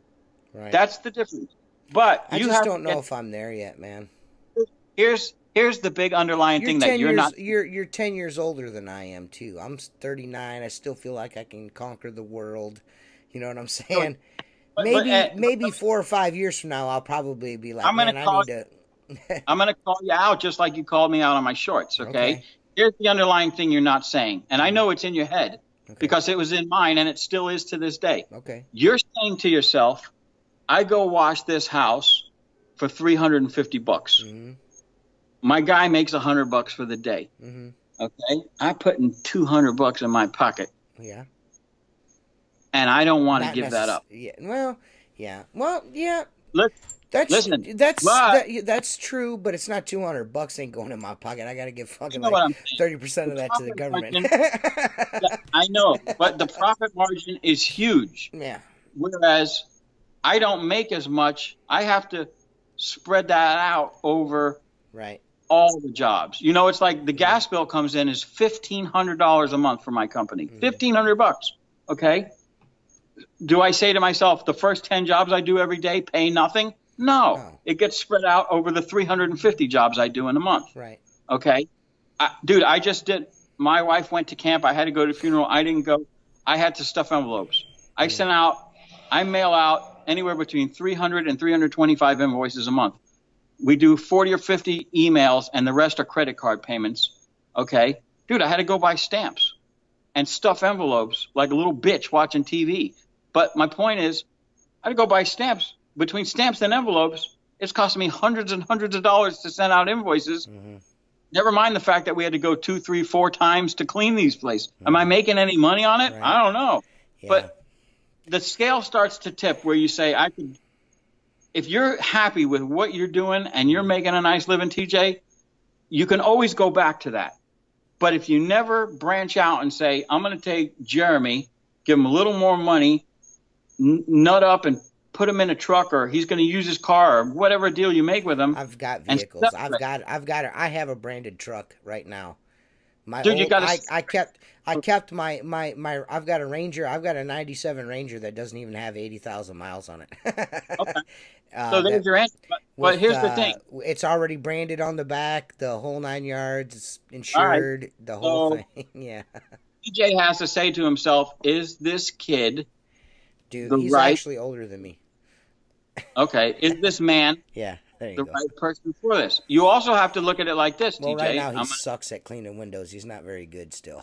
He's Okay. getting there. He's getting a lot better Set 'em though. up. He's getting a lot better though. He's getting way better. Well, He's graduating from ragging windows to cleaning windows. So you'll get him where he needs to be if yeah, he's interested. he's super close. Okay. But my point is this. You look, on big jobs, and I do a lot of big jobs, you know, I'm not saying compared to you, I'm just saying we have a lot of decent sized jobs. So those do benefit when you bring more than one person there. Right. But on a smaller job, like you do a series of Burger Kings or whatever, Wendy's, whatever they are, you don't have no reason to have two people there, dude. No. There's no reason. While you're doing that, he should be starting one of the houses or doing the next Wendy's or doing the next Burger King. Right. Give him some responsibility. Give him a little extra money. Praise him when he does a good job. I would like to do this. This is the problem. I don't trust anyone. I have a hard time trusting people. No, but I know, and I was with you. I told you. I have a movie theater down south for over 15 years. I had it. My father had it. I'm not worried about people taking it from me. I'm just worried about people fucking doing the right thing, just doing shit right. You know what I mean? You know what I'm saying? Fuck. Look, as you get older, as you get more tired, as you get more frustrated, you will be more apt to delegate, the responsibility. Right. Look, I send the guys down to do – I remember it like it was yesterday. 10 years ago, I cut Jason loose. Jason's the kid that was the amateur MMA. Mm-hmm. You got to go down and clean the Movie Co. Theater. By myself? Yeah, I trust you're going to do the right thing. You've done it with me 20 times. Everything gets ragged. No water on the floor. Say hello to the manager. Leave him a ticket saying we were there. Do the main entry, in and out. You don't have to do the high glass this time. If anyone asks, the high glass is scheduled for the last week of the month. And do the right thing. I wanted to go spy on him to make sure he was doing the same thing because that job came with a history. My father had it. Now I have it. I purchased it in my business. It was one of the hardest things. But once you come back, and they say, and everything is fine, and the phone didn't ring, and you get paid, it gets easier. Okay. I mean, look, my new guy, Jordan, he's a great window cleaner. He's very thorough. He's slow as a fuck. Okay. He's motivated as a shit fence. He walks very slow. His head's tilted to the side. He's got that electronic cock that he smokes. Okay. A vape, bro. It's vape, bro. Hey, listen, nothing against cocks. We all like cocks. Yeah, right? I like cocks. No. So here's the thing. I sent him to do, I guess you have them up there called BurgerFi. You got BurgerFis up there? Nope. Okay, BurgerFi is a burger chain. I sent him to do the BurgerFi. The next week, I immediately go and take the service back on my own because I want to see how he did the week before. Right. I could tell if there's drips from the soap. Right. Yeah. Of course. I go to the BurgerFi, and the manager comes up to me. The manager that hired me, that I washed him for 3 or 4 years before I put Jordan there on his own. He said to me, that kid that you sent up last week? I said, yeah. And I'm like, uh-oh. And he goes, he's a rock star. He goes, now, he ain't fast like you. You leave here, the place is spotless, and you're out of here in 20 minutes. He was here for 40 minutes, but I looked. Everything looked good. I said, you know what? I'm going to tell him he's a rock star. Right. Okay. And thank you for telling me about my employees. Right. You can also, in your invoice, and I've done this, if you put Jeremy on work, you send out your invoice. After a while, you send out a little, please take 5 minutes to fill this out. Is your service adequate? Do you have any complaints? Could we be doing something better for you? Right. Would you like to add additional services you don't get from us yet? It's also a sales thing. Maybe 20% of the people will fill it out, but that's a way for you to get Jeremy to watch what he's doing. Right. Another way is to get a signature slip. My signature slip says right on the bottom, your signature. This is not an invoice. Your signature confirms the work was done to your satisfaction. If they don't want to walk around and look, that's their problem. But they signed the form. Now they're paying. Okay. Right. The company that I purchased had 200 signature slips every month. That was one of two things. The owner keeping track of the employees, or he screwed them around so many times in order to save the job. He said, I'm going to make sure we get a signature. I don't have the answer to that. I don't signature jobs unless they're over $100. And I voluntarily get a signature so I can get in front of the manager, the assistant manager, and say, how are you? How's everything? We cleaned your windows. Do you want to look at it? Do you have any comments? Mine even says, were the employees courteous? Is there anything we need? And you know what? It's a control thing. And it sucks. At the end of the month, you got a stack of these things. Okay? But you have to gain control. So things that you do with employees, aside from praise them, bonus them, pay them well, in order for them, they're not going to be you, TJ. If you're looking for another TJ Gilbert, take on a partner and hope it works. Yeah. Because you're not another you. Yeah. No, you've got the vested interest. You've got the skills to do the job. You got the relationship with the homeowner or the store owner.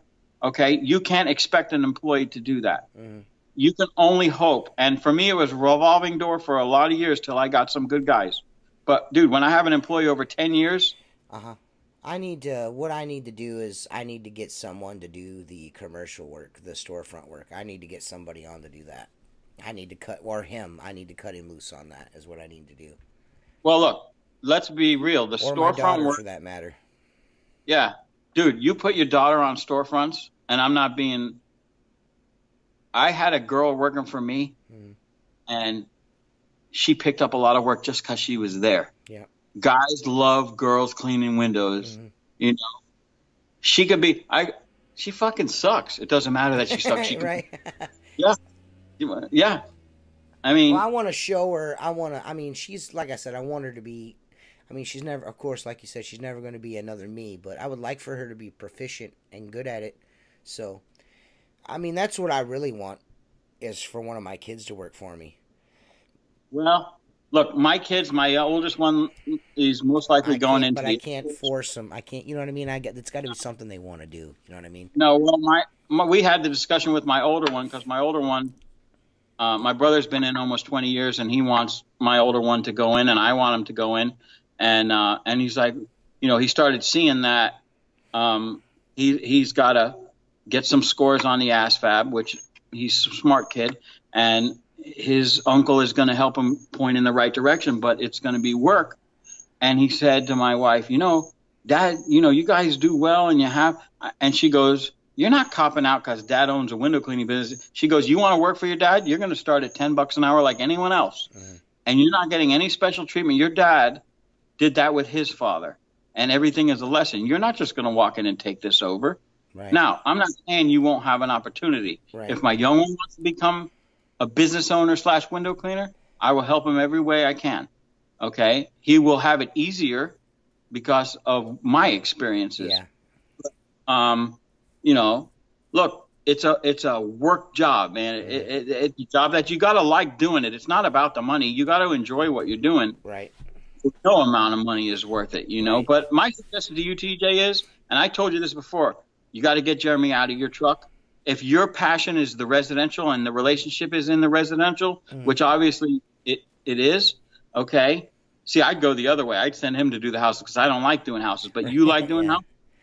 Well, it's not about like. It's not about like. It's just a very nice source of revenue for me. You know what I mean? Because like I said, this in my area, cleaning windows is extremely seasonal. You know what I mean? It's extremely seasonal. Yeah. You know? Yeah. And that's what.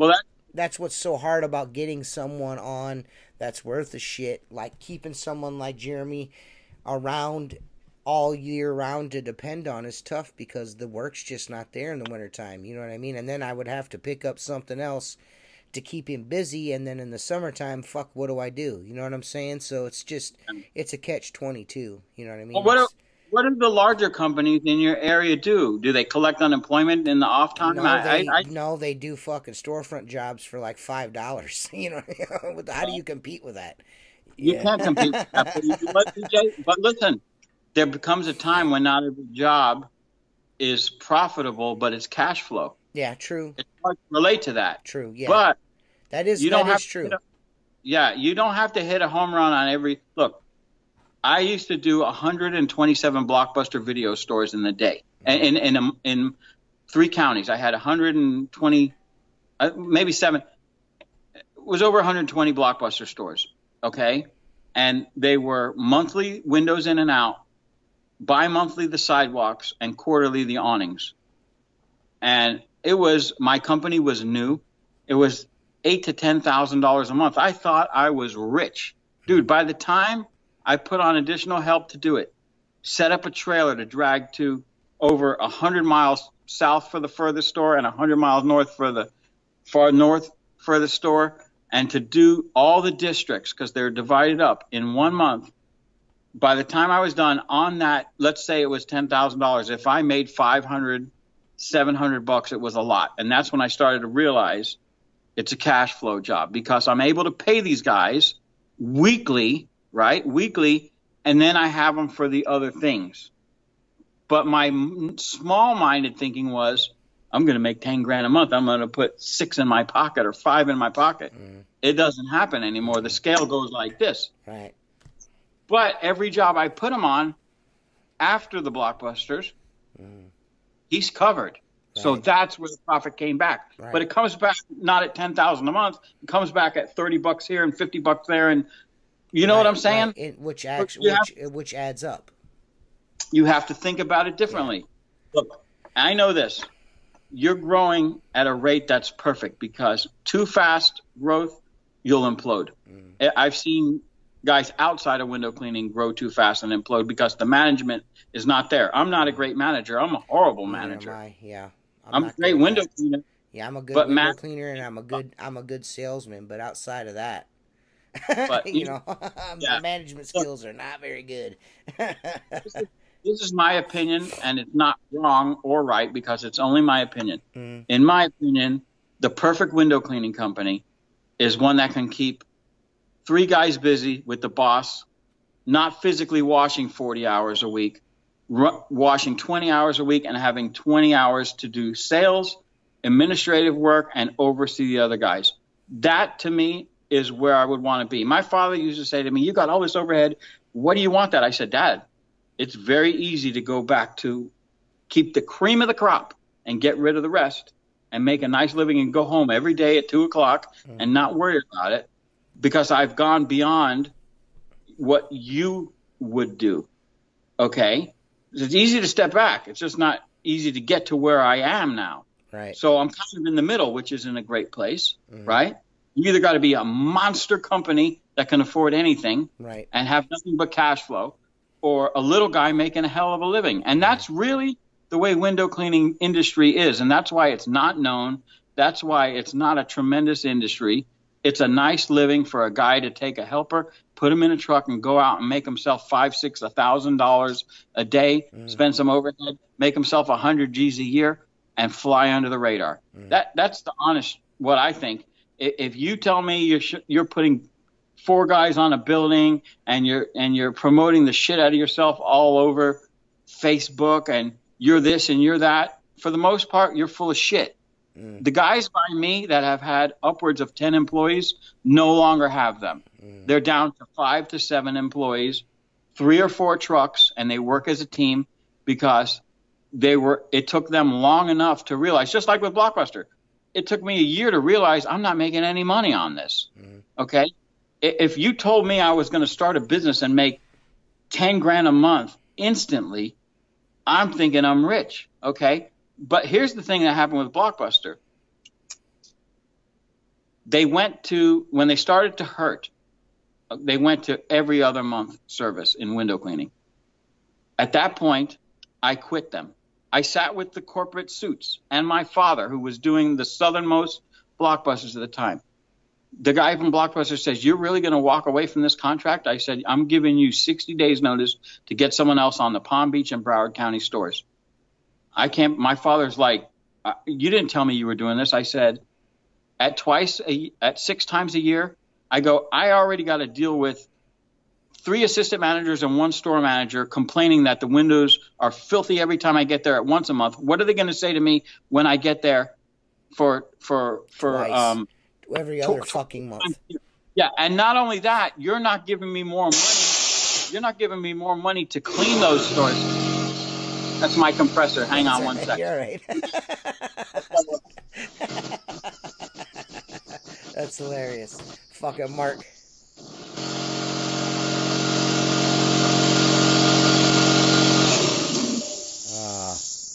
Well, fucking Mark just ruined the whole podcast. So. Yeah, I know. I apologize. That's it. We're gonna have to scrap this and start over. Oh no, I don't got it in me. Me either. Here's the thing, TJ. It took me a long time to realize I wasn't making money. Mm-hmm. I was done dealing with 120 something different store managers, 200 and something with the assistant managers. I go, and you're not going to pay me any more to scrub twice the amount of handprints off. You're doing this to save you money, because I would charge you another 40% per cleaning. Right. Okay. And when we left there, my father said, "You just made a horrible mistake, son." And I said, "No, I didn't. I'm taking that time of 3 days a week doing blockbusters, and I'm going out and selling." Okay. And that's what I did. I never missed it, because it took me 8 months to replace the revenue, but I was back local. I wasn't dragging a trailer. I wasn't searching for water to fill a tank. I wasn't going back to a store because we left a piece of gum on the floor. You know what I'm saying? Right. It was no money to it, and I could not afford – a small company can't afford to run on cash flow. Right. It has to have a bigger profit. When you're a big entity, like I know a guy that lost commercial janitorial service was $70,000 a month, and I said, "Man, that hurts." He goes, "No." He goes, "On that 70,000, if I make 1,000, it's a lot, because I've got a full staff the building 7 days a week. There's porter service. The only money we make is selling them their paper goods and supplies and toilet paper and cleaners." He goes, "That we'll miss." He goes, "But let me tell you something." He says, "It was cash flow." And that's when I started to think about my situation. But window cleaning is too small of an entity to survive on cash flow, because it doesn't produce enough. That's why janitorial services outsource window cleaning, because it doesn't pay enough. Right. It doesn't. You don't get rightly. So you could go make $100 an hour. There's no doubt about that. I mean, we've all done that. We've all had good jobs, but it's got to be consistent. It's got to be over and over and over. Because, like you said, if you work for any cleaning companies, you're saying, really, if this paid enough, why do they need me? They should just train some guy and pay him $10 an hour to wash windows. That's all he should be doing. So, well, dude, just go slow. Keep going in the direction. Stay focused. Right. That's all I can do. It was just a question. You know what I mean? I just don't know what to do in the meantime. You know what I mean? I think I'm gonna cross that bridge this coming winter. I'm gonna kind of cross that bridge. I'm gonna continue to give it. Because like you said, I've have a 10-year plan. I do have a 10-year plan, so I'm not in any rush to do anything this year. Because at this point in the game, it's mid-July. I've got maybe another month or two of some super busy fucking, what am I going to do type of shit going on. And then it's going to start to dry up and slow down and get cold again. So I think over the winter I'm going to formulate a strategy. And I think most likely what I'll do is, like what you're saying, is have someone trained up and ready to go. Probably starting in March, April of next year, have someone solid as fuck to go and handle all my storefront accounts, and then I can focus, because I mean I can do I could do 2 houses a day the size that I do inside and out easily with and just cruise, you know what I mean, just have a nice easy day, be home at like 3, just relax. You know what I'm saying? Let me ask you something. What? The commercial storefronts that you do, the restaurants that you do, is there days a month that you only do those, or is it split? You do a couple Burger Kings and then no, I do the restaurants that I do every single day, 5 days a week. I do them every single day. The same restaurant 5 times a week? No, I've got I have 10 restaurants, 11 restaurants I do once a week. Okay, so you do 11 restaurants a week. How about this? You make that the morning route, okay? That's usually what it is now. You send Jeremy out on his own, okay? And he's going to do, before 10 a.m., he's going to do 3 Burger Kings. Let's say you have 3 for the day. You're at the house already getting started, and then he meets you at the house, and you continue. Now you got your commercial work done. And your Burger King's done, that's what I mean. I mean, I would send someone out, because I have more than just restaurants. I do Yeah. strip malls, I do fucking factories. I got a lot of monthly work that I do. I'm just saying, banks. I've got a tons of dealerships. I got a lot of shit like that. But I could send someone out to do that, and I could be doing the residential work. And once that's done, they can come and help me. You know what I'm saying? Well, it also sounds to me, TJ, because the commercial work, the restaurants and the dealerships are year-round jobs. That's where you need to grow right now, so that you can have enough work to pay, whether it's Jeremy or someone else, to run all that year-round. Okay, and then when the residential dries up because it's cold out, you go back into the commercial aspect and start and keep building that. That's where your bread and butter is. That's what I'm trying. I mean, I like residential window cleaning. It's cool and shit, but commercial window cleaning is where it's at. That's where the money's at. That's where the year-round money's at, no matter where you're at. You know what I mean? Up north, down south, out west, here in the east. It doesn't matter. And that's what I've been focusing on, is building the commercial side of my business more, because it was more, when I took it, it was more residential work, and we barely had any commercial work. And now I've been focused on the commercial side of things, and it's been working out for me pretty well. I mean, that's how I make it through the winter months, is my commercial work. You know what I mean? If it wasn't for that, I'd be fucked. Here's a perfect formula that I use and a lot of companies use. Okay, let's say you need to have $5,000 a month worth of route work that goes every month, year round. Okay. And that employee is going to wash that $5,000 worth of route work. And for his pay, he's going to be based on how much he produces. So he's producing $5,000. He makes 1/3 of what he produces. Okay. So was that 18, let's say he's going to make $1,800 a month.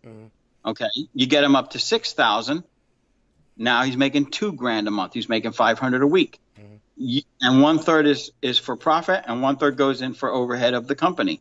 If you can get that ratio, which means build your route work up. If you've got $10,000 worth of work, realistically, at least where I am, one man is be struggling to do $10,000 a month. Oh yeah, in route work, but you could be in the 7,000 to 8,000.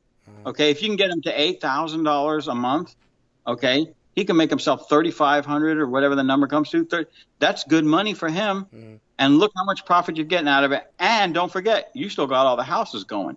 You see, that's. I'm gonna do my. I've taken a lot of the things that we've talked about on here, and your experience doing it so long. I've taken a lot of it to heart. You know what I mean? And I've been bidding commercial projects and shit that normally I would kind of scoff at, like, I don't want to fuck with that. And now I'm like, well, I'll be doing this in fucking January. You know what I'm saying? Yeah. And I won't mind doing it in January. It fucking sucks right now, but in January, and I you're right. I'm close to that. I'm getting close to that $5,000 a month of commercial work mark. I'm pretty close to that. I just need to sell myself a little bit more. I don't do a lot of I need to stop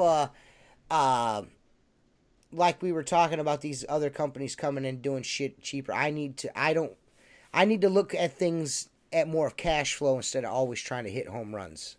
Well, TJ, there's nothing wrong with getting on base. You got to get on base. Yeah, you got to get on base. There's nothing wrong, and I need to adapt to that. You have to look at it like this, okay? If you're in a shopping center, a strip mall, and you have 3 jobs in there, and there's 10 jobs in the center, okay? Maybe the other 7, 3 or 4 of them probably have another window cleaner, but there's always that 1 or 2 that you can grab. Right. And the difference in commercial and residential is you can't get into gated communities and just march around banging on doors, and you're going to get in trouble. Right. But dude, you can walk up to any storefront. It's public notice, and if it's dirty, you go in. Now, if it's dirty and everything around it is clean, chances are either he doesn't want it or he doesn't pay his bills. There's a reason. Right. Or maybe just no one's ever approached him about it. I mean, look, you can find a dirty job in any mall. Well, you need to be the one that's going to get that job. Right. And you don't need the word of mouth will grow it. But the fact that then the guy opens another store, just like your Burger Kings, you got a shit ton of them all for one company. Right. You know, you have the ability to travel and do all their locations. Right. So why not fill in that? See, that was my original Blockbuster idea. It's going to put me in 120 shopping centers that I'm not in right now. Right. So I'm going to grow. The problem is I didn't have time to grow because I had to get to the next Blockbuster. Right. I worked at every fucking shopping center. Right, right. Yeah, because I couldn't pressure clean after 10 a.m. Right. So at 10 a.m., that's when you had done 10 in the morning, from 4 in the morning. At 10 a.m., you've done 7 Blockbusters on the outside. And then you backtrack, do the inside, get the signature, okay, and go home. It was freaking brutal. Right. Okay, these are all lessons that add up to something that I know didn't work for me. But you need to build that route up because it's year round. Then you're not a seasonal company anymore. Right. Well, I'm not. I mean, yeah, I would be. Well, I'm not. I mean, I work all year round. But I get what you're saying is it would be more. It would be not just a job. Then it would be a company. You know what I mean? Yeah. You know, I would be. Someone would be in my employ year round. So. I'm getting there. There lies a lot of value in that. Right. A lot of value. Yeah. You know, I mean, look, you don't want to be a window cleaner for the next 25 years, TJ. You want to be a business owner. Yes, I agree. You know, Thanks for busting my fucking chops, you fucking dickhead. What's that? Nothing. I said, thanks for busting my chops, you fucking dickhead. Yeah, no, but I honestly, I value your opinion and your advice, and I think the 10-year plan, I never thought about that until you brought it up, and I was like, man, you know, he's right. Fuck, I'm 39. I was 38 at the time. I was like, man, I'm 38 years old. Where am I going to be when I'm 48? Am I still going to be doing this? There's no fucking way I'm going to be doing this in 10 more years. There's no way. I'm gonna have to relinquish responsibility and train someone in order for the business to grow. I'm kind of stifling my business right now. Yeah, no, you're not stifling it. What you're doing is you're going in a circle. Yeah, I am. Okay. Yeah. And you get in that circle, it makes a rut, and you can't get out of the rut. Right. You need to go forward. Right. Okay. And you lose one job, you pick up 2. Make it a point. Pick up 2.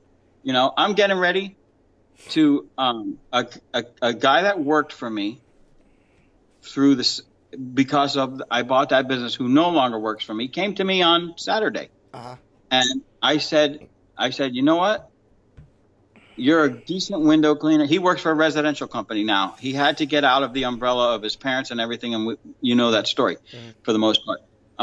I said, you know, what's lacking in my company now is not that your window cleaning is getting covered, but you love to sell. You were out there pounding the streets every single day because you would light up giving me a business card and a form that said how much you picked up for the job. I said, so I'm going to tell you what, I'm going to make you an opportunity you can't refuse. He says, what is it? I said, I'll give you 3 times the dollar for everything you go out and sell for me. Well, I have a full-time job. I said, what do you do when it rains? I go home. No, you don't. You go out and sell. What do you do when you're done at 1 o'clock in the afternoon because you only had one house for the day? I go home. No, you don't. You're going to go out and sell. He says, you know, that's not a bad idea. I said, think of it like this. Every $100 you pick up, you're going to make $300. Here's the stipulation. You get your $300 when they make their first month's payment. That way I know it's viable. Okay. If you go out, the one thing you're not going to do is take work from other window cleaners. You're not going to cut anybody's price. And you're going to meet with me, and I'm going to show you how I price storefronts, because this $20 a month isn't going to work for Sky's the Limit. I can't do it. Right. I said, you can't get desperate and just go make yourself $60 when you could have made $110 by selling it the right way. Right. I don't want customers that hire us because we're cheap. I want customers that hire us because of the value of the service. Right. And he said, let me consider that. Within a half hour of leaving, he called me back. He says, can we meet next week and go through the details? I said, absolutely. So I'm going to put him out there because the guy's a shark.